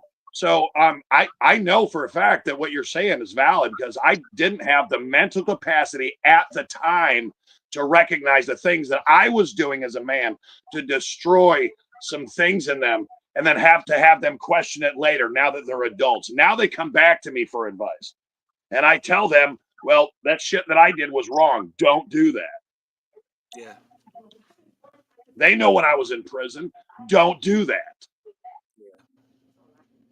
Yeah. And that's to your point about the mental thing, the mental evaluation. I say you right now. You got children raising children, and you're going to be in a parentless society. Yeah. Well, wait a minute. I don't know how that would be like. What you been watching? I had a question for y'all, but at the same time, I don't know how that would be regulated. Like, I don't know how you can determine, that somebody. I mean, I know obviously if it's past a certain point, that this person never in their life needs to bear children or never in their life needs to produce them. But I'm wondering how, like, what type of stipulations or whatever would be behind that to, number one, safeguard the people that are being evaluated. Because what if somebody has some type of something that they're just like, oh, I want to ruin this person's life, or I just want to, and you have a personal reason why you're evaluating this person and declaring them this or that. I don't know if it could be appealed or whatever, but I was just wondering what y'all take on, like I said, that mental evaluation before they determine that you shouldn't be someone who should bring kids in this world. May I speak on that for a second? Oh, you want to go, Lee? Go ahead, Lee. All right, thank you. Number one, we as people never judge anyone's ability to progress. Period. God does that. It is not in our hands. If God give you the tools to make a child, that is the gift that He gave you to do so. Mental evaluation or not. I mean, I was birthed just to be a remote control, to run from outside playing, to come in and turn in the channel when my mama said, come in the house and turn the damn channel. It is what it is. But mental evaluations, as far as if you're endangered to yourself or society or anybody else, that's the evaluation. Giving birth is the simple part. Now, if you just out there having babies and stabbing the kids when they're born, then you have a problem. If I know a couple people that's had 6-7 abortions, not securing themselves like that, then if you're out there doing that, then yeah, you need some help, but you just like to fuck. Do that make you crazy? Do that make you not be able to have children, or you shouldn't have children? Only if you taking them out and you're stabbing them and killing them right then. Yeah, you need to be. Well, what's the word? What's the word that I'm looking for? You should be stripped of your rights in anything that pertains to children. That because you're causing bodily harm. But for us to say, look, you're crazy, you're too crazy to have children, let God judge that. We shouldn't be judging at all because it could be us. Yeah, okay. Yeah, that's what I'm saying. Yeah, I understand. I understood. They put excuse my term, back with a better word. They put retarded children, retarded adults. They put them on birth control early. They give them all of that so they won't reprocreate. Did y'all know that? Yeah. I didn't. So they won't because they have in some cases high sex drive. Yeah. So, but why are they why would they do that? Because sometimes they scared of certain cells or certain genes, so they gonna get out here and just have baby after black cats, baby after babies, because the sex drive is so high. Well, that's the only thing that could have. Never mind. Right. Hold on, because not every girl that has a high sex drive has been fondled with, because I'm one of those girls who had a very high sex drive at a young age, and I was still a virgin. I was never fondled with. And I questioned that. We didn't say nothing about fondled with. I'm talking about disabled. I'm talking about what they call Because they don't let us. I mean, I'm not retarded. They don't let them procreate. You know what I mean? They don't. You know, they won't let. I thought I heard you. Okay, I'm sorry. My apologies. I'm talking about this Wait a baby. minute. Well, Wait a you minute. know, Wait a there minute. are people. Out there. Wait a minute. You said, wait a minute. I'm not retarded. You didn't have to tell us that. We know you're not. I mean, most times we got a At least little we bit of didn't think of you stuff, all that. but You said us, and then you said, wait a minute. I'm not retarded. Hold Am on, I? I'm not. My bad. I'm That was not. funny. That was funny. If y'all, but I'm sure y'all be on here in like 15 minutes. Because my break is in like 15 minutes, like an actual lunch break. So I'll jump back on in like 15 minutes or so. But, well, congratulations, man. All right, thank you. I appreciate it, y'all. Thank you. See y'all. Get to work, baby. Get to work, baby. Get to work. What's up? Get that chicken. To go. What did you say? You know what? Get that the money. The money. Oh, okay. Go ahead, Louisa. What was you saying? Oh no, I had heard. So okay, I got too much going on over here. That's why I ain't here. But to answer Trey's question, I like what Lee said. Also, and I was a young mom too. So I had my first child at 18. But before that, I was caring for my siblings and my mother because my mother had mental issues. So though I was a little bit more prepared, I was still dealing with issues at home, and then I became a mom. But again, you cannot really tell whether a person's going to be a good parent anyway. And I don't care if you 40, 50, 30, you just don't. Parenthood is just not something you can prepare for. You think you can prepare for, but you cannot. Our bodies as women change, our hormones changes, and because we're pregnant, causes mental issues with us. And they may not be permanent issues, but they cause issues. Sometimes after birth, we have issues. It's just issues within us we have no control of. Somebody could say that we're incapable of taking care of our children, but that may not be the case. So there's absolutely no way, like Lee was saying, to tell, unless somebody is absolutely doing this, or like you said, if they're just going and aborting children, they don't need to have children. They may need to be sterilized. They may need, it's stuff like that. So I don't know. I have 5 children. Some people want to be sterilized. Some people never want to be. When I think of things generationally, here's what happened to my oldest daughter. Remember, I became a father at 17. So she's 35 now. And she has blessed me with 4 beautiful grandkids. But she's also had 4 abortions. I know for a fact, because, well, her mother, Kelly, was told when she was a small child, because she was 12 years removed from the next youngest sibling at a 7. So her mother told her, my first wife, her mother told her every day that she was a mistake, she wasn't wanted, and whatever. And, when we were teenagers, she was the one girl in school that I couldn't make laugh. She was always distant. So I dug a little deeper and I found out that was true. So then I had to take that, because she had an abortion at 16. Then we had another baby, my first daughter, Zoe, at 17. So it wasn't like we learned from our mistakes, or even whether we had a healthy relationship to be able to be, able to do anything. We were fucking children. Well, my daughter Zoe today, she's got my 4 beautiful grandkids, all of which she has no custody to. 2 of them are raised by the father's grandparents, because the fathers are pieces of shit too. And the other 2 are have been legally adopted in Fort Wayne, Indiana. That's not a good story, Damien. No, what I'm saying though is, the question was me and my baby's mamas. Kids live what they learn. So if they've learned the mistakes that we've made, they're gonna repeat them. They're gonna do it. That's my opinion, anyway. Yeah, you said your daughter got 14, but she don't got custody of none of them. The daddy got 2. Yeah, but I'm saying that. But the question that Louisville asked wasn't a good. It was a great question, but it wasn't. You can't expect something totally great to come out of that. What he just said. That's a sad situation. Wait a minute. Wait a minute. Let me say this. What the question that Lou asked, honestly, that Trey asked. Honestly, you can't get the best or a happy ending out of that, because everything is so diverse. Everything is so diverse, and we are so taught the wrong way sometimes, because parenting don't come with a book, and some of us as kids don't listen, and we just don't do things right sometimes, and some of us do. So you're not going to get. But the example I was making is the second wife, Jennifer, in Naples, Florida. It was a totally different environment, and the children that I had with her don't make the same fucking mistakes. They don't. Not at all. You just picked a better wife. Yeah, but she kicked me to the curb too, because I got fucking issues. They grew up, just like Lee is trying to say.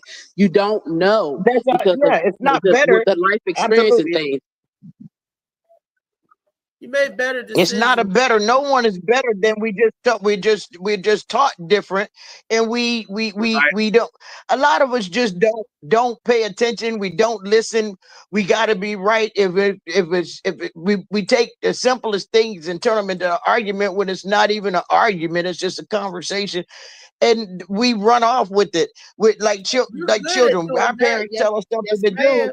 You're good at doing that. Our parents tell us one thing, and we look at something totally different, and we go our way because we want to do it our way, versus because we all can't lead at one time. We can't lead. We have to follow, then we learn to lead. And we all don't do it. We don't. Lock it in. That was not going to be a good story. That was not going to be a good story out of that question, because you're talking back in the day. People did things to people that was uncalled for, that was unnecessary to demean and dehumanize them. So having children and putting children in it, it turns into an ugly mess, because they're only taught. We only learn what we're taught, unless we were born again and we see or reincarnated, and we've been here before, and we reliving the mistakes that we've made. And I honestly believe that entity does live.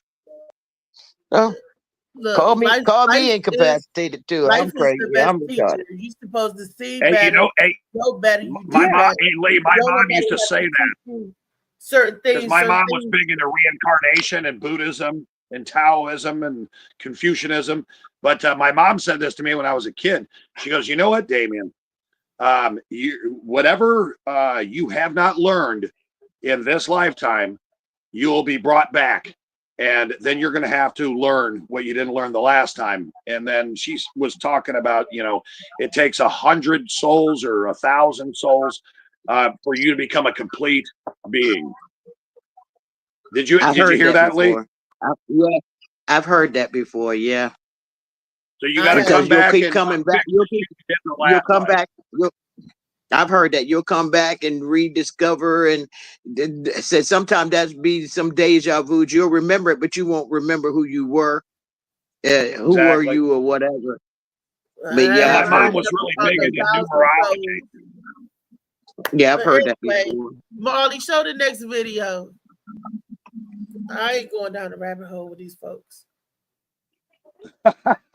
Rabbits don't even live in a hole.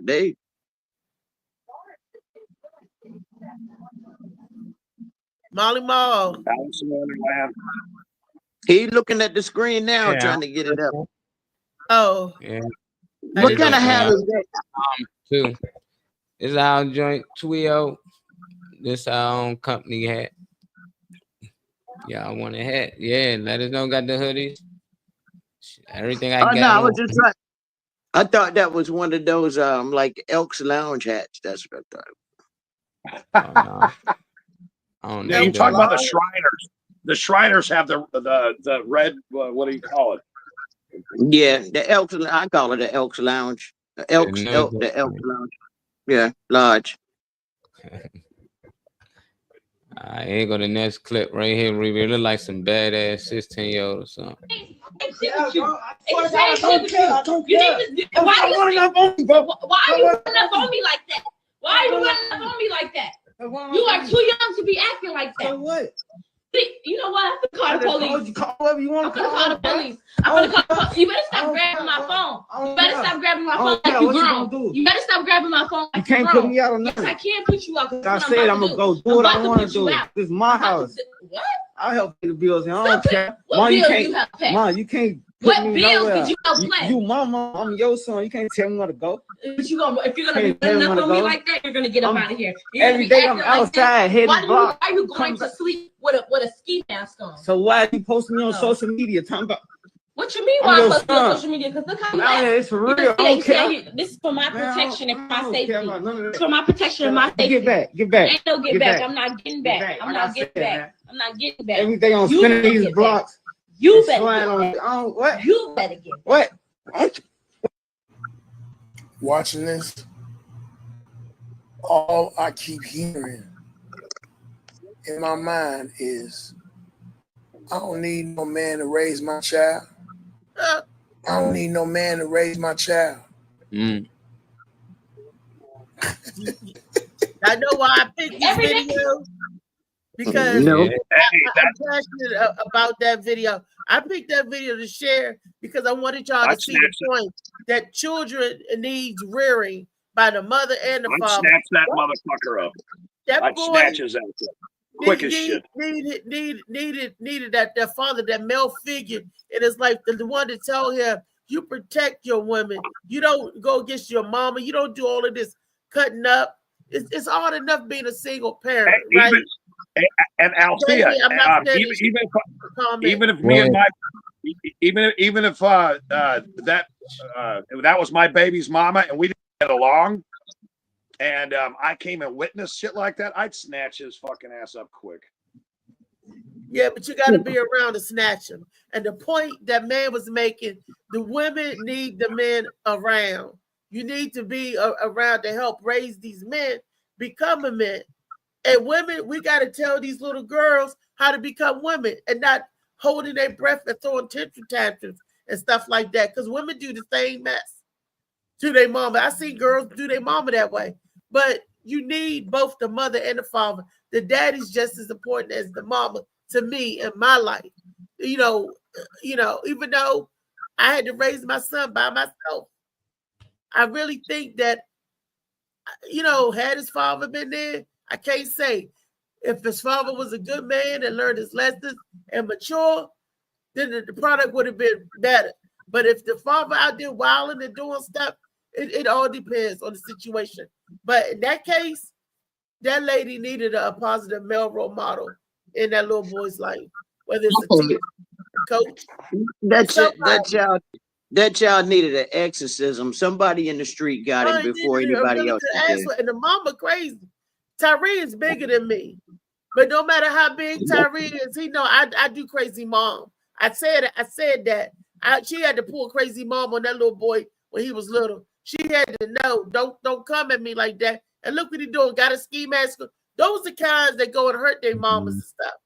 And they threw her down somewhere, and she all hurt up. She talking about she got to videotape this for her protection. No, you need to be calling the police. Haven't you seen the video with mom and dad in the house, millionaires, and the son still got together and killed them both? It don't matter. Sometimes it don't matter what's in the house and how they do. I'm just saying. They still give them a better chance. That's the first thing people say. It doesn't matter because this happened and that happened. No, it's still with both parents in the house, it get a kid a better chance. Yeah, it does. It does. So let me. I'm a divorced mother, right? All 5 of our children are by the same people. So my ex-husband is all 5 of my children's father. Even when we had the first one, that was his child. So though we are divorced, I don't play them games. This is your father, and he's going to father. Okay. Even when he got a problem with me or I got a problem with him, I don't care. This is your father. We don't have to live together for him to be a dad. Okay. And a lot of times what we do as mothers, and I'm not saying the ones that don't do this, but there are a lot of mothers that do this. We stop the fathers from being fathers because we're in our feelings. Yep. And we need to stop doing that. It affects the children. I don't talk bad about their father because this man has put me through the ringer and he still does sometimes. But I never talk bad about him to my children because that's their father. I will never purposefully do anything to make them feel a way about him because that is their father. He has input. He got all the information. His name is on all the stuff at school. They need to call him. They will. If I have an issue, you know, we have meetings with the schools. We have different things. If there's a problem, I will talk to him. Or if he have a problem, he would tell me and I tell him, you know, this is how you co-parent. It's not about you once the relationship is over. It's about the children. And that's what the problem is. And I could almost, the way things going, the way she got to record, I can promise you she provokes him. She provokes him and probably has been doing it for a long time. See, we got to stop making it seem like it's not the father's life because I'm pretty sure he got male figures in his life. But we provoke our children too. We do things to them, especially the boys, because they're getting older. They go through testosterone. They get, you know, they go into manhood and they're a little bit stronger. We try to make them small and we do things to them because we're their mother and we feel a way. She probably provokes him. She probably do things to get on his nerves, recording him and all this other stuff. It's different. It's different. Now, though my children's father don't live with me, there are things I have to do. You know, I got to be a little more proactive, but I'm going to tell you right now, I have a 22-year-old son and I have an 11-year-old son. And I don't give a fuck how big you are. I will knock you the fuck out. And I will tell your father so he can knock you the fuck out. Because who you talking to, okay? Yeah. But that's because we set those rules. We have that love. It's not all in your face. I don't get in my children's faces. I don't do all that. It's love. I teach them. Their father teaches them or whatever to the extent that he can. But it is important to have that male figure. If you don't have their father, they got uncles. If they don't have uncles, you can find somebody out here. You can find somebody at the school. They need mentors. It's our job as mothers, if they don't have the example of their father, to put one in their life because men are important and they are needed to raise these children. Not saying that, you know, women have raised men all, but guess what? I don't care how much of a mother you are. There's always some man somewhere helping your child. So we got to stop making it seem like women can do it all. We do a lot, yes, but we still need that male figure. Even us as adults, we need our fathers. We need our uncles. We need our friends. We want our men. We need our men. So if it's important to us to have a male influence in our life, what makes you think it's not important for your children to have male influence in your life? We need to grow up. It's ridiculous out here. Mm-hmm. Instead, they're trying to do a 4B movement. What you say, Reese? What? I was saying, Reese. Go ahead, Trey. How you doing? I'm good. Thank you. We no longer had a male role model, no male figure. Then sometimes that you got to be the figure. If you see it in your Trey life, was trying to say something. Oh, I'm sorry, Trey. Go ahead, Trey. I couldn't hear my baby. So I was going to say that I'm not going to point out or highlight anybody specifically because I got a lot of people that watch the stream and all of that type of stuff.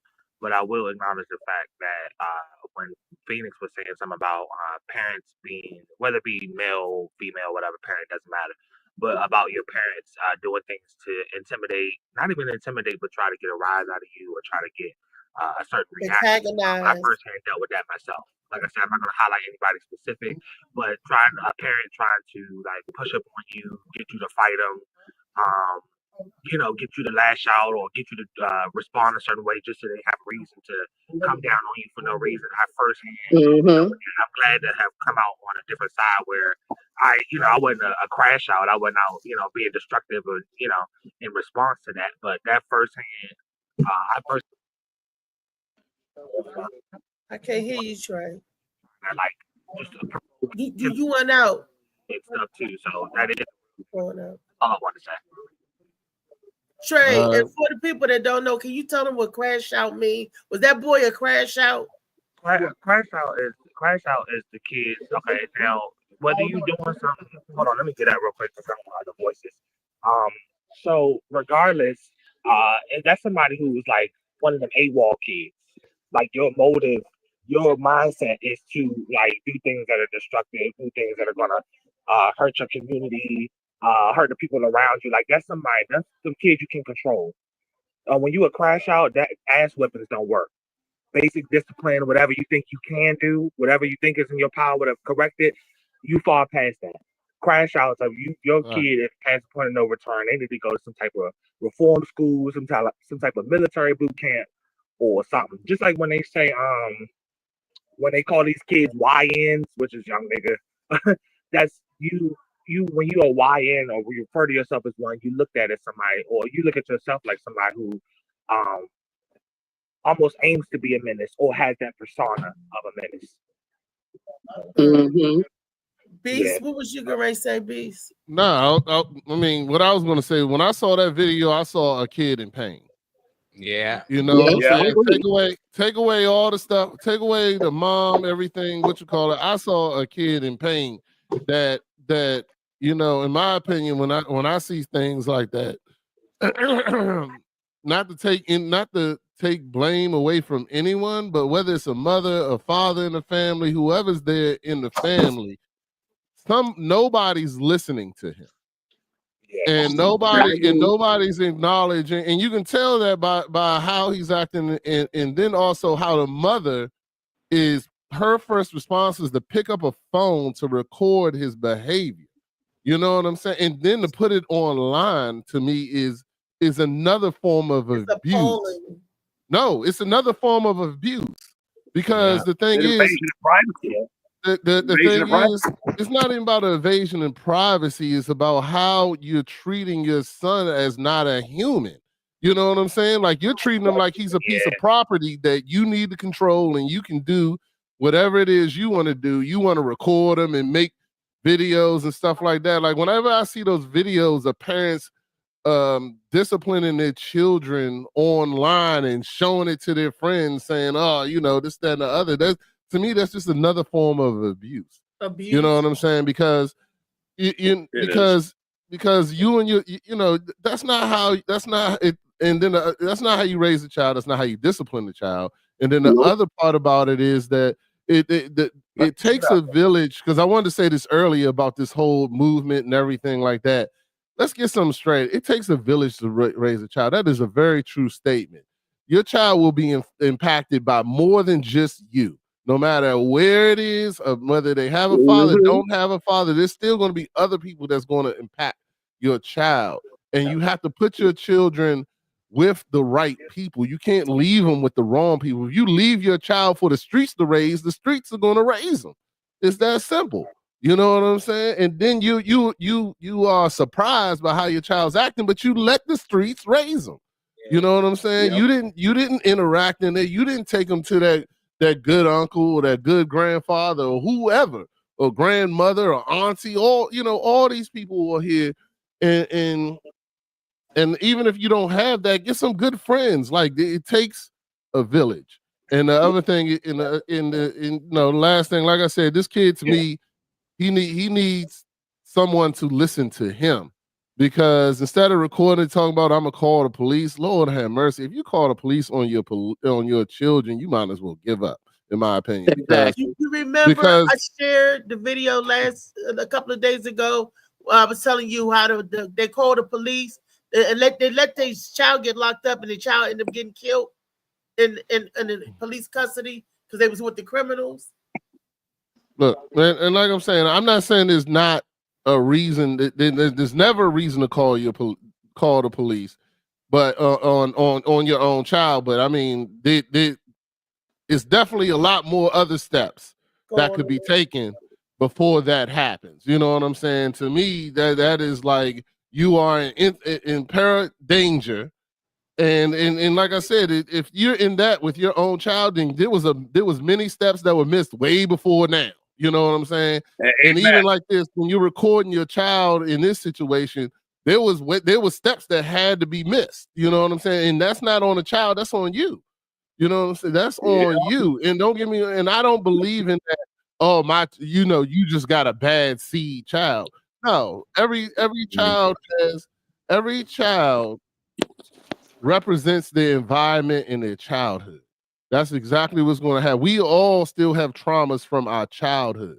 And that's the biggest thing that's going to that people have to realize.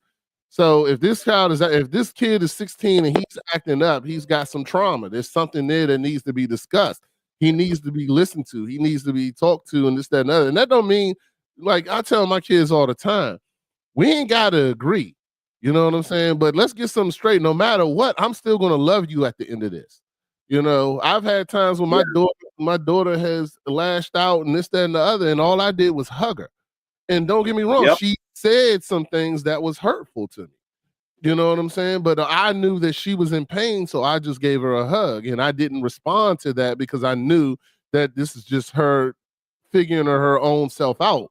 You know, that age group, when you're at 16, all of us were confused. You know what I'm saying? Who here was not confused between the ages of 15 to 17?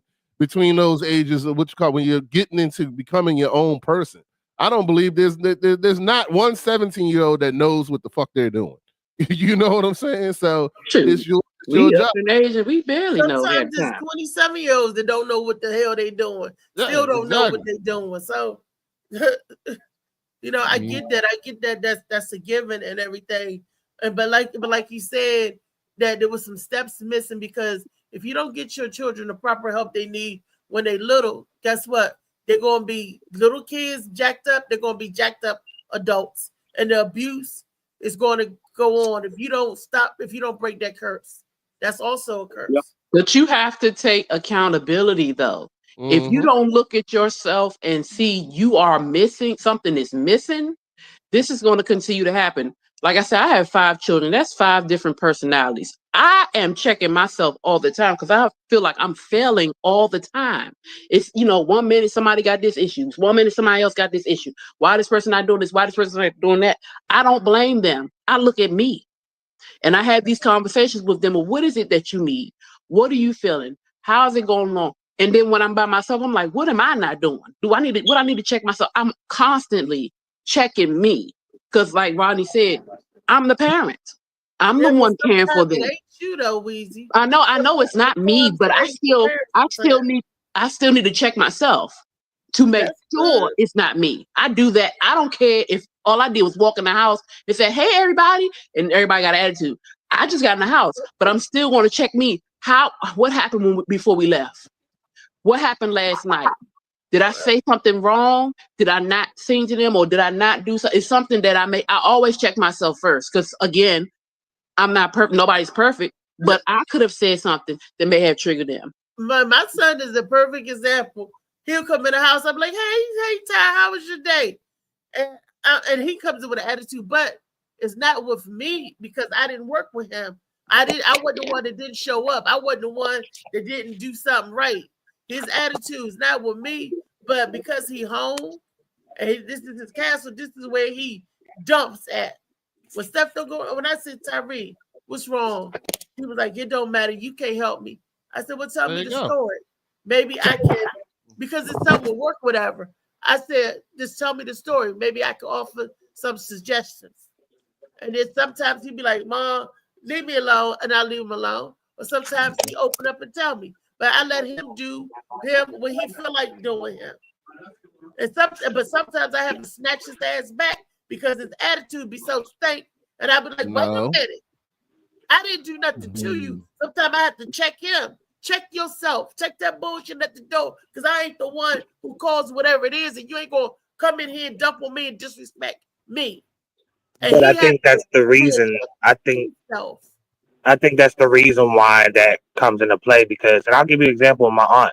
I don't want my aunt to really ask me about my day because I don't want, number one, I don't need anyone to tell me how my day wasn't that bad or how it wasn't, you know, it was okay. Oh, it wasn't that. It was fine. Or you just overthinking it. When you, as a guy, there's few spaces, I say this a lot, there's few spaces we can go where somebody's listening without responding, because you don't always want somebody to listen to have something to say. Sometimes you just want somebody to listen. And there's few chances that we get to really have somebody listen besides a therapist, like somebody who's unbiased, who's not trying to give their opinion, who's not trying to give a solution. Sometimes we don't want to hear that. And if if my day is rough and I come to you and I'm talking to you, if you was my mom, right, and I'm coming home talking to you, my day was terrible. My day was absolutely insane. The last thing I want to do is vent to you, and then maybe the questions that you're asking me is like irritating me, and then I'm starting to get irritated with you, and then it transfers over to you. It's easier to just hold it to yourself. If you feel like somebody is gonna get confrontational because you unleashing what I get told all the time, oh, it's not that bad, or you just overreacting or whatever. Well, shut the fuck up then and stop asking me how my day is, because it's apparent that you don't want to hear how my day was. You just want to ask because that's what people do when they enter a room with each other. So, I 100% agree with you, Trey. Sometimes you have to let your kids have a bad day. You have to let it. You know what I'm saying? Like when you come in and they come in and they have an attitude and this, that, and other, you ask them about it and they say, I don't want to talk about it. You just say, okay, well, my door's open. When you're ready to talk, come on through. You know what I'm saying? And that's it. You got to let them work it out for themselves, because if you continue to fix their problems for them, then they will never have they will never get the skills to fix them themselves. You know what I'm saying? That's enabling. And then you also have to let them know, like once again, I'm a big advocate on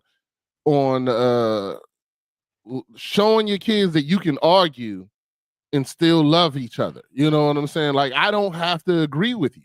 I don't have to. You know what I'm saying? But we still can live in this house together and not agree. You know what I'm saying? It's all good. I'm still going to love you afterwards.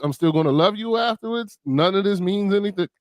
None of this really means anything on the grand scheme of things. So, but to go back to what Trey's saying, yeah, I mean, I have those times too. My kids come in with attitudes or whatever the case may be.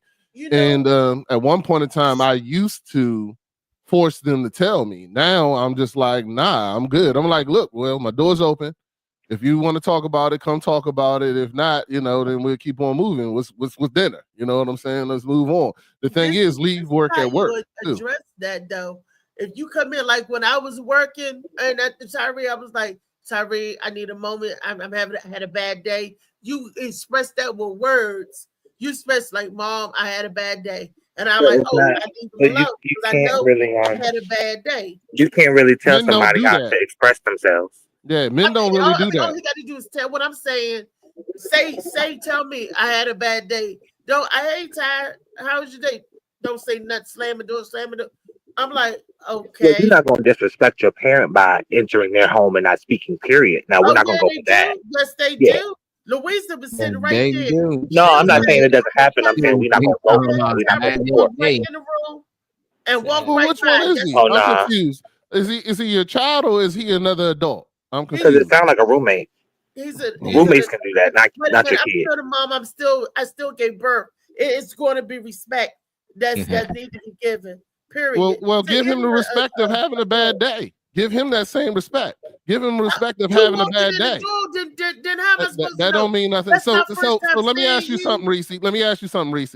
Of the many years that your son has been on this earth, if he goes into his room, does that now mean that he does not respect you and he does not love you? Does that mean that? That's not what I said. Why y'all? No, answer my question. I'm not. Are you answer my question? That's not what I said. Hold on. Just do me a favor. I'm telling you this happened. He walked in, he says nothing to you, and goes in his room. Do you then force him to come out and say hello to you? No. You be so snappy when you get agitated. That's what be happening. When you talk to him, that what you're doing right now is exactly what be happening when you be not when you don't like when somebody be here, you be like, no, you be ready to bite somebody's head off like a little chihuahua or something. That I promise you that's what you do. Why y'all always try to crucify me? Every time I say something or give my opinion, y'all always try to twist it and turn it around. But I'm showing you an example of what happens when someone's trying to talk to me. Act like that. Jeez. Okay. I agree. I agree with the beast. Why would some mother put that on the internet? Why? I mean, that's just ridiculous. Good. You want to shame your child on the whole world stage? Come on. Reese, like I said, I'm not trying to. I'm just trying to say that it's okay to let your son have a bad day. That's all I'm saying. It's okay. It's okay if he goes in his room. That doesn't mean he don't love you. Doesn't mean anything else. Let him go in his room. Let him have his time. He'll come back out and talk to you. Men don't vocalize like that. We're not good at it. And then it's that emotion.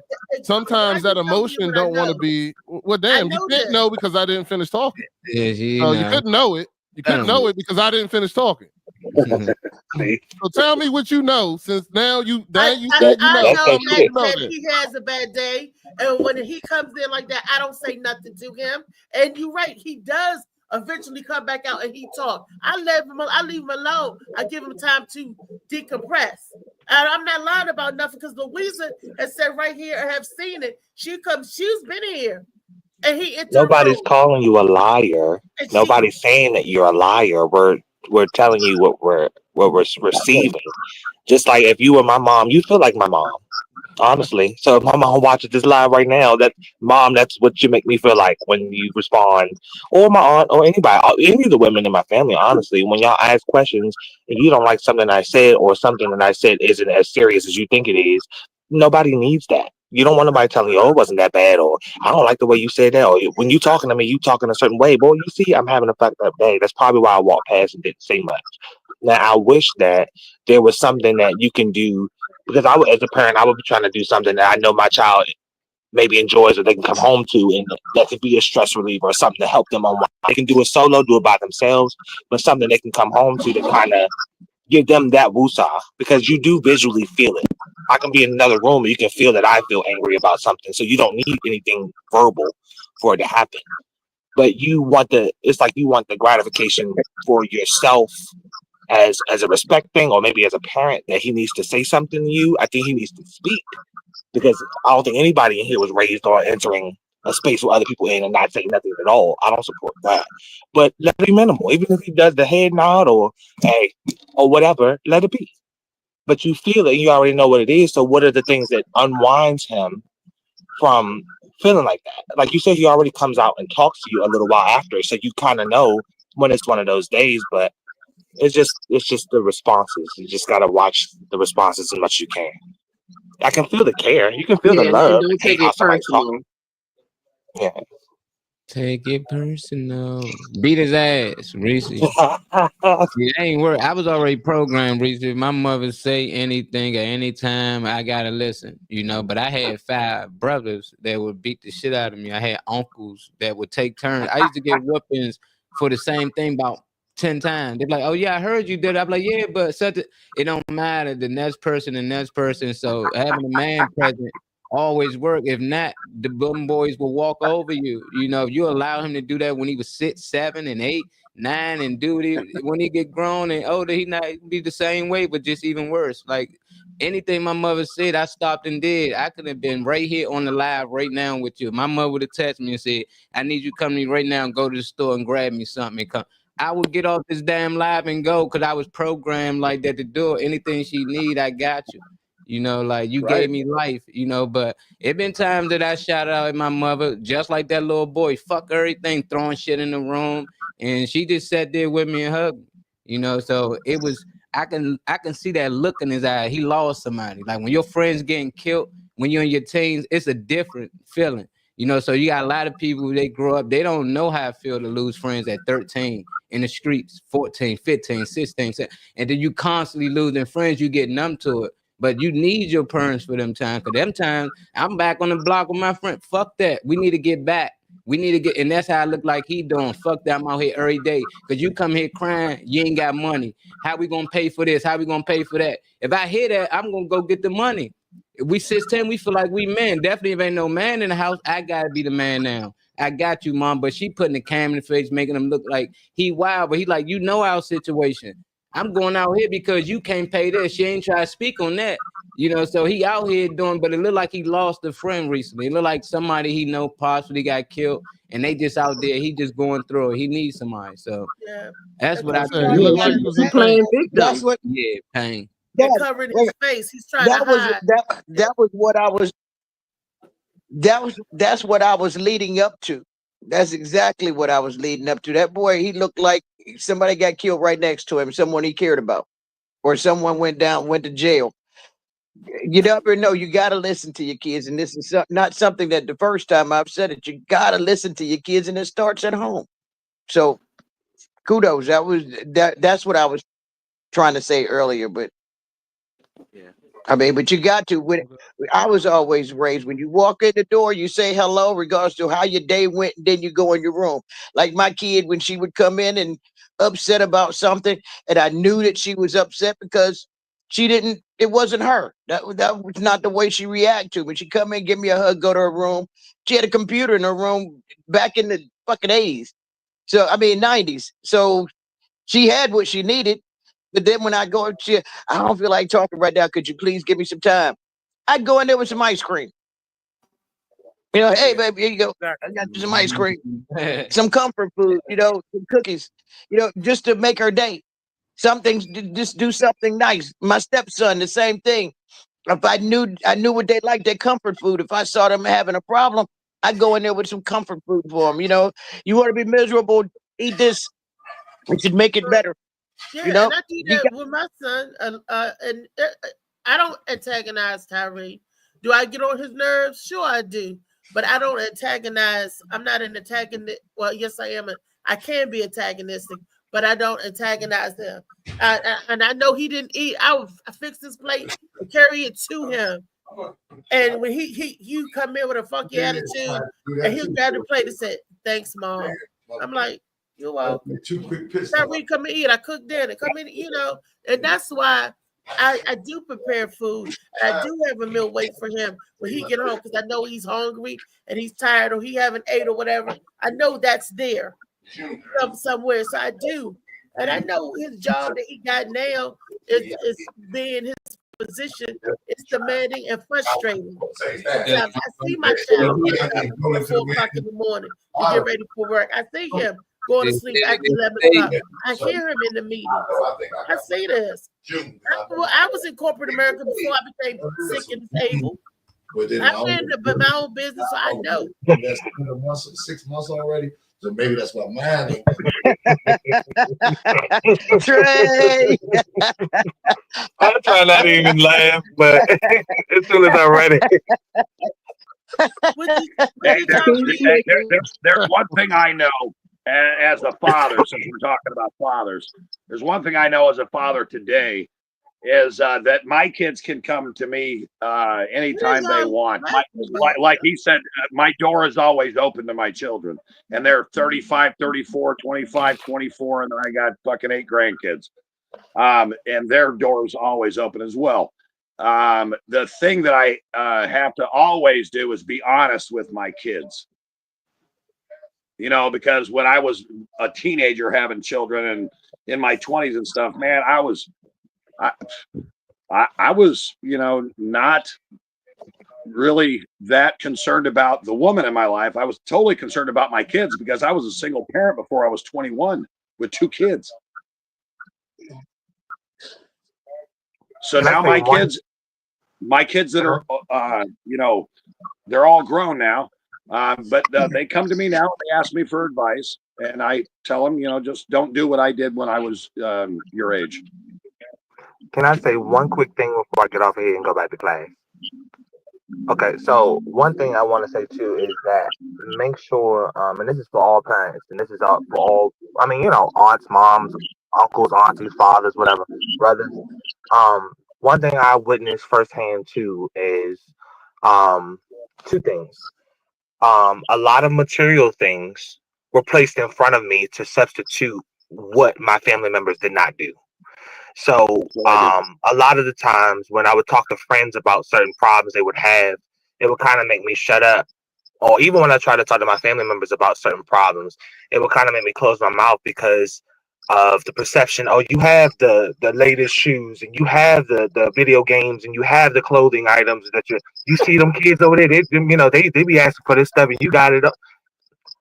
So using material possessions to substitute how you are as a parent, how your parental guidelines and all that stuff. So one thing, so using possessions to dismiss how you treated your kids and how you treated scenarios and how you parented. And then also, I believe in and was raised on staying in a child's place.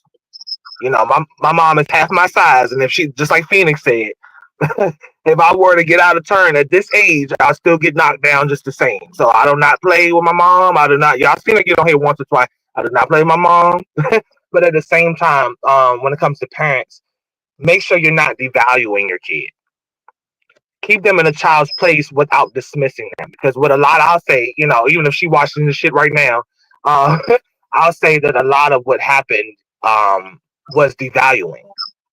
Because I felt like I had to, you know, no opinion at all. Like, just because you were a child, you just weren't allowed to feel like nothing you did mattered. Oh, you know, you didn't have a long work day. I did. I'm not supposed to. I'm 10. I'm not supposed to have a long day like you did. I'm 10 years. So, yeah, I just wanted to highlight making sure we not saying what we did for our kids and dismissing that as oh, I bought you all this in the world and so you need to get over type of deal, and then making sure we're not devaluing our kids. That's all I wanted to say before I got off of here. I gotta go back to class, so I'll try to holler at y'all later. Have a good day, Trey. All right, y'all. See y'all. Great day, Trey. Thank you. See you, little brother. Trey Money. You got the next video. Look, everybody else, I know they was like, well, where is everybody else? And David Green and all them, they on their plane to Vegas today, but it's morning this afternoon. So that's what I thought you were going today. I'm still trying. So look, it might take a miracle, but I'm not going to give up just yet. Fair enough. Who knows? So just ain't got it yet. So you got yours. I just had to send my daughter money. The world don't need to know behind the stuff, Lee. We on live. That's a behind the scene conversation. Thank you. Oh, hold on, real quick. My bad. I forgot. Real quick. I need to Josh said something about the smoke alarms. They coming to change them. They're too high because my alarms are like up on the ceiling. I have really high ceilings, so the maintenance people have to come out and change it. So they're going to change it. My apologies for all the beeping.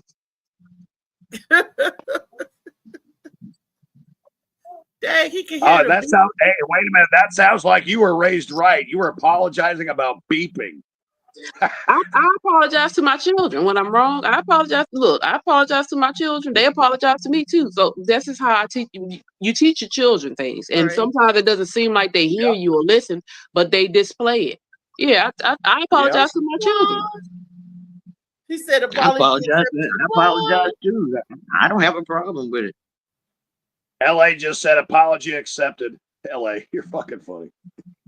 Molly, we got another video I wanted to share. I said, the largest U.S. embassy in the Western Hemisphere in Haiti, and it is the 4th largest U.S. embassy in the world. While they're telling you we have no resources, okay? But another thing, Haiti has an extraterrestrial material that is found nowhere else in the world except South Africa, and it's the purest in Haiti. We have an asteroid mountain in different places. We have mountains. They're made of asteroid. They use this asteroid because it's the remain of this asteroid that is so heat resistant that they use for spacecrafts. 1 ton of Haiti's iridium. Iridium. I wanted to get to iridium that. is worth $45 billion. We have mountains of it. So what the UN occupation is that they put soldiers and private military contractors in UN uniforms. They're everywhere in Haiti, digging out the mountains. They built the largest U.S. embassy in the Western Hemisphere in Haiti, and it is the 4th largest U.S. embassy in the world. I find that interesting. Uranium, vibranium. You know, it sounds like welcome to Wakanda. You know, it's like some of the truth is coming out. And they're saying that this is an asteroid. They're getting the mineral from the asteroid, but it has happened to be one of the strongest alloys in the world. Isn't that interesting? And they said Haiti, and what I really find is interesting how they say Haiti is this, is that, it's nothing, but it's the other side of the DR. How many people flock to the DR? Haiti and DR is the same island. One side is Haiti.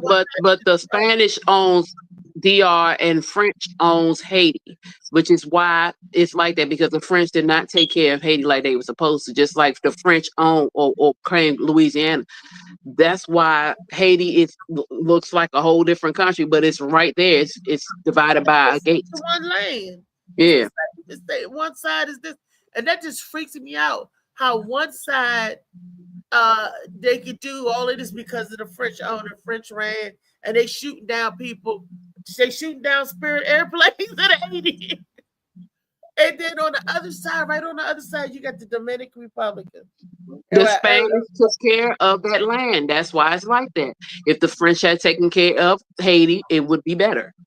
They took an island and split it in half. With basically what they did. And something that didn't belong to none of them. They stole it. Yep, and they were making Haiti residents pay taxes or pay them in order for them to get the land back, I think, or it was something they had to pay, and they weren't supposed to, but some type of contract. So I can't remember what it was. I got to read up on it again. But they were making them pay, the French. Yeah, that to me sounds like Zopound. You look that up. Who pound? All those The Haitian Zopound? immigrants that are down in Southwest Florida, I know them. Zopound. You talking about the gang? That was the dope. That was not the Zopound. That was I forget the name of them, but no, it wasn't the gang. Those are the gang is the United States and Russia and China that's trying to get their facilities. They're trying to get all the mineral rights. Installation built. Is that the truth? I don't know. I got to vet that information. It's the fourth largest in little poor Haiti. Wow. And America, and the treaties that they signed in America. Oh, these treaties is some tricky stuff. If you're not part of it, you got to read the fine line. The French came in, and that's why Haiti is in the condition that it's in. So now they was trying. They didn't want it. They didn't want it because they wanted the entire land, but they could not get the land. And the Spanish took Dominican Republic, and the French got Haiti, but they didn't want it, which is why they left it be. That's just like here. If we have a lot of examples of that in this DC metro area. If you go up Chevy Chase and Brooklyn and all this stuff, you see how they treat that area. They make sure there's no sidewalk sticking up, or they make sure that the streets are good, or all this other stuff. And if it's an issue, they immediately fix it. But when you come on down Pennsylvania Avenue towards Southeast, or you come on down Good Hope Road, now Marionberry Avenue, and you got all the potholes, you got all that stuff. It's the same example of Dominican Republic and Haiti. If you put time and effort into your place or your area, it's going to be beautiful. The French did not want that. They wanted the whole thing, and they had a temper tantrum and left it where it was. I don't like nothing the French colonized. I don't. they do that, and that's what they be trying to do here. That's what that 4B movement, having a temper tantrum and then let stuff be. So, but the mineral resources and how they trying to milk the land, and then how they say that if Haiti is so. She lost some service. Yeah, what happened, Riri? She might have hit a button or something. They ain't like what she was saying. Yeah, they said. Wait a minute. Wait a minute. That sounded kind of like pornographic, hitting the button or something. I said that, Molly. I said that. I'm sorry. Yeah, I'm talking about some real gangsters, man. That's all I look at. They the gangsters, man. Real gangsters out here. They playing Monopoly. They see something on the board, they want it. They land on it's my property now. Ain't got shit to do with Haiti and this and that. Somebody named it Haiti. I don't care if somebody named them themselves the French. They give these things names, then they give it power. It's like I don't care if they was in Haiti or anywhere. That's wrong. Fuck, y'all just over there taking people's shit on they problem. Stand up. What was them people at the time? They ain't probably had the help or the backing to fight against these type of people. Then that's like anybody. You got money and you moving from an apartment, you might leave all that shit there. Man, just leave that shit. We can buy all that shit in the new spot. That's all they did, you know. But I hate all that type stuff. I be like, man, they just playing real live world monopoly out here and bullying everybody. They gangsters. Yeah, I've been saying that for decades. That's all they doing. They gangsters, real gangsters. Then they tell you, well, you had to be born with this bloodline, is you this, or you that. Like all that shit was made up by man. At one point, everybody wanted to call the French.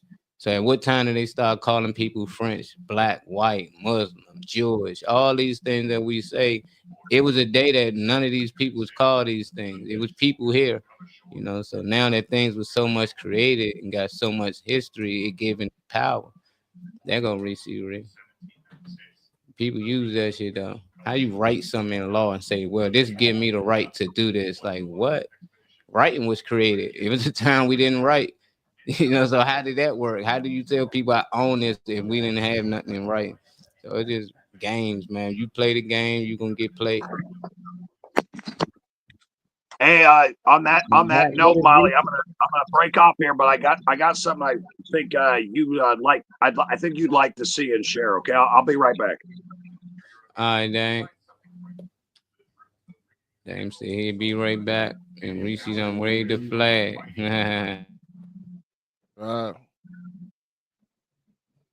I'm okay with not waiting. What do y'all think about that video? It cut me off. Louise, we was talking about the iridium. That's what I wanted to bring out. Iridium. Have y'all heard of it? The mineral. What y'all thinking about? What she's saying? Same shit on Wakanda. They just switching it up. It's Wakanda, Avatar, all this bullshit. They just talking about how they came to our certain lands of black people and take shit from us and destroy what we already have. You know, so that's probably what that spirit hit Dame. He had to leave for a second, but nah, it's messed up though. You know, but that's life. That's how it been for ever years. I don't need them. I ain't trying to build no rocket. So, I mean, I don't need that shit on them. I ain't from Haiti, you know. So the people that's there, I would like for them to be able to own the things that's on their land and be able to make money and build their country up. But we know how it works. If somebody else, the French don't got it, America come take that shit. You know, just if they ain't got the backing or the army to sustain the things that they have, people are always going to enslave them people, you know. And just why not make it all the DR? One island could be all of one thing. They can unite the people that's on the island because they separated. They're separated. Why not make it all one? Yeah, if they make it one, they are going to treat those people so terrible. Let's get something straight. Ain't no honor amongst thieves. All of them are thieves. We talking about thieves here. They're not gonna take care of them people. Ain't no honor amongst thieves. Yeah, he said that. I heard they fought for their independence. That's why they separated the Haitian Revolution. We looked into that. He's going to show y'all the poster. That's why the French had to pay because they were fighting for their. I mean, that's why Haiti had to pay because they was fighting for their freedom against the French. And I forgot what happened, but they ended up having to pay money for it. It was something, and I think they were still paying up until maybe like 50, 40 years ago. Ain't been that long. Wow. I tell you, divide and conquer. People could come in and say, hey, boy, that's what they've always done. Come in and acquire or discover a new land. Forget the 48. Forget the 40 acres, Josh Preston. I'm still waiting for protect and serve. Let's talk about that. I'm waiting for that. protect them, and we serve them. You sitting there talking about the 40 acres. Shit. I'm waiting. I've been waiting for the protect and serve that we've been They trying promised to for say so long. they trying to say that that's not part of their thing, that their slogan or the police are not supposed to protect and serve. They're supposed to instigate and incarcerate. Yeah, and what they say, press the law. Instigate and incarcerate. I like that. Rodney crazy. Instigate and incarcerate. Oh, Rodney crazy. Right, that's what it should say. I've heard that before. Up the gears, but what do y'all think about DeSantis, Ron DeSantis, getting a position in the cabinet? That was I just Ron heard that DeSantis. last night. Is that the one from Florida? Yes. Yeah. The government can take your 40 acres anytime they want. They give it Hey, to you and Miles. take it right back Yeah, and charge you for it. I sent something to you that I think's relevant. You take a look at it first before you show it. All right. I love it. I love it. My money is it won't be relevant. Look, I got some crypto. I'm buying Bitcoin. I'm buying Bitcoin? cryptocurrency. Bitcoin? Bitcoin. Yeah, I got you. Bitcoin. Cryptocurrency. All good. So when I able to get some money, That can be out, snatched up too. all of it. I guess it all. Buy some gold. I'm just a street Gold. hustler. Ain't no gold in Fort Knox. They lied about the good, the reserved and the gold. That's what they was putting the money against. So they didn't know how much money.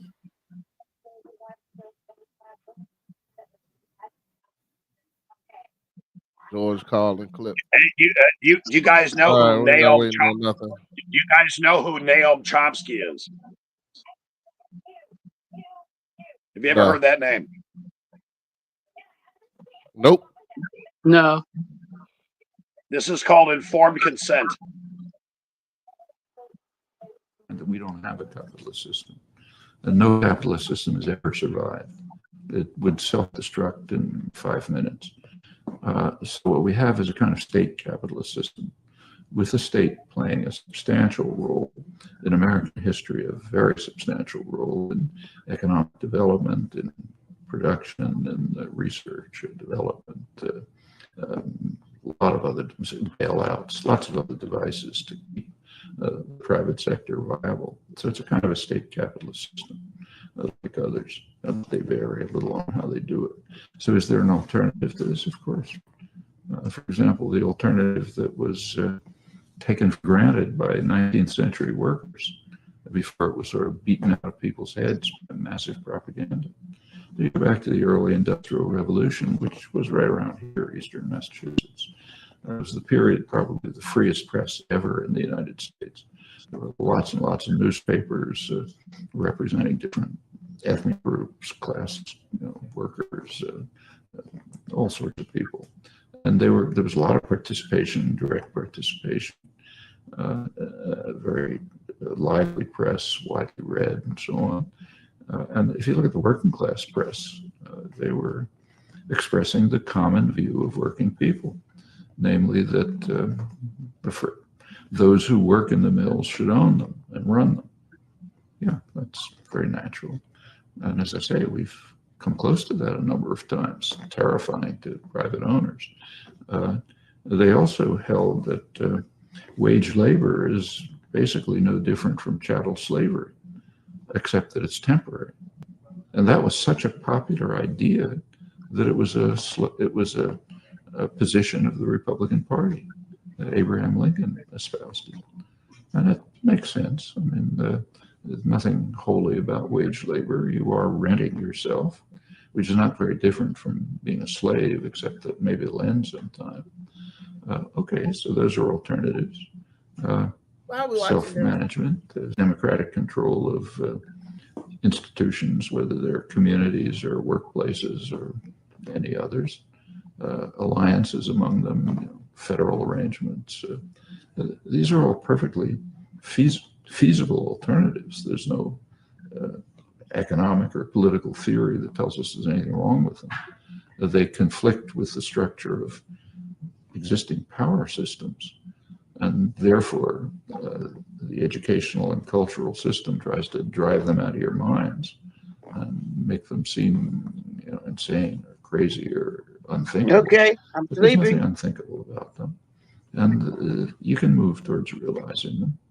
In fact, even in the United States, where you get no major discussion of these things, there are probably thousands of self-managed Wally, cut enterprises. this. Not huge. Damien, what was the point of this? I'm trying to understand. What was the point of this one?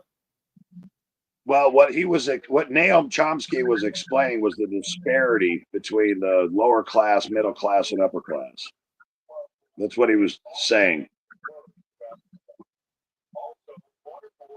Right. You probably had to watch that on our own time.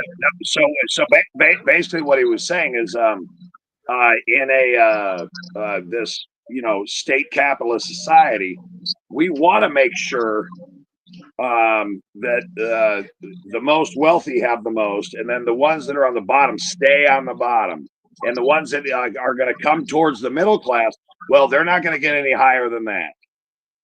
We want to keep them stabilized. We want to keep them monetized, because everything else goes to the top. And if you don't believe that, we got Donald Trump in office. The art of the deal. They're trying to end the middle class. If you get by what you work for, there's a lot of people that ain't did shit, ain't hit a lick of a black snake. So that ain't how it works. So it is how it works. Hey, I looked up how much a bar of gold is, since we were talking about gold and getting land.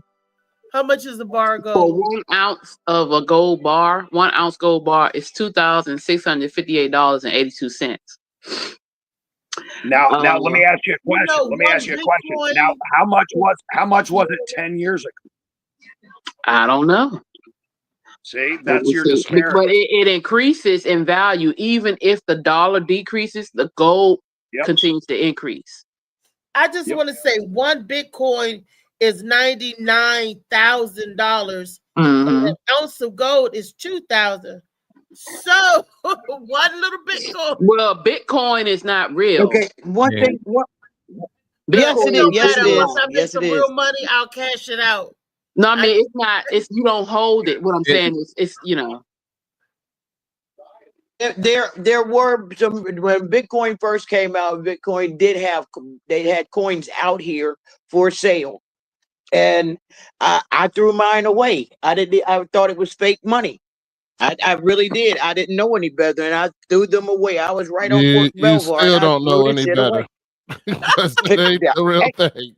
I can't say that because the last time I looked at before Bitcoin went down, it was $34,000 each coin. There's no such thing Each as a coin, Bitcoin. and if I'd have It is a non-tangible token. That It's shit was not- fake. Somebody gave you a fake coin that they said gave you a Bitcoin and said it was That Bitcoin. don't Yeah. work. I need to print them out now and sell When them it, to people. when it first came out, they had pieces that were promotion pieces. Yeah. But that was not a real Bitcoin. Bitcoin okay. is a non-tangible token, so therefore Which it is does why not gold is physically there. exist. You're like a Chuck E. Cheese token. That's what shit. It does not physically With the dollar sign exist. on it.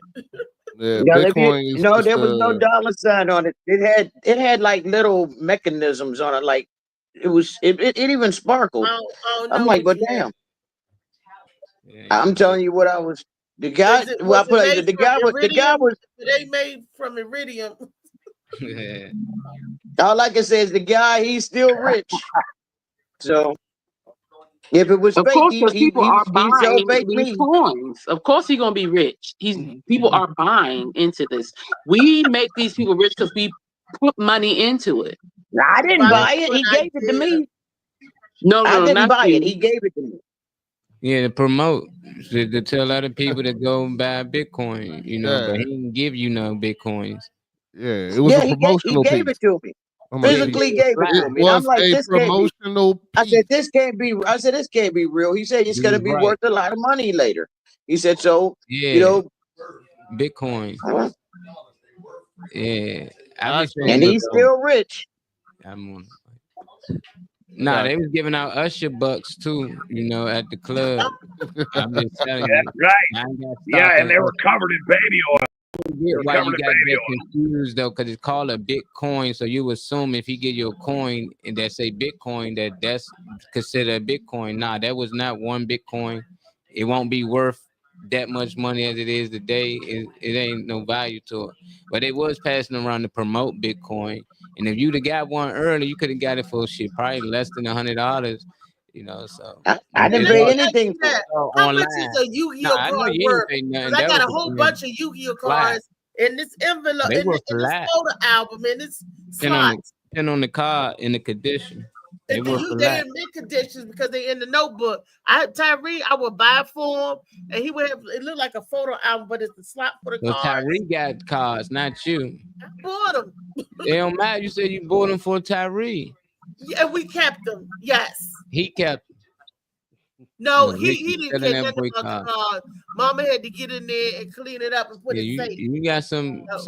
Yeah, you gotta look through it. They be online doing them little card trades, and dude be buying all the cards. He be like, I give you 300,000 for all of them, and people sell them sometimes. Yeah, Depending on what cards you I have. have an original book from Harry Potter a long time ago. I bought it for him, and it's I don't know about this that one. thick. I mean, I wonder, is that worth something too? I don't know. But them cards worth a lot. Them Pokemon and ball cards. Like you got an old rookie Jordan I got card. a, No I got a Kalani. bunch of Pokemons. I got a bunch of those. Y'all need to come together and sort through it. Might got some money. Probably at least got a few $1,000 laying around. I don't even know it.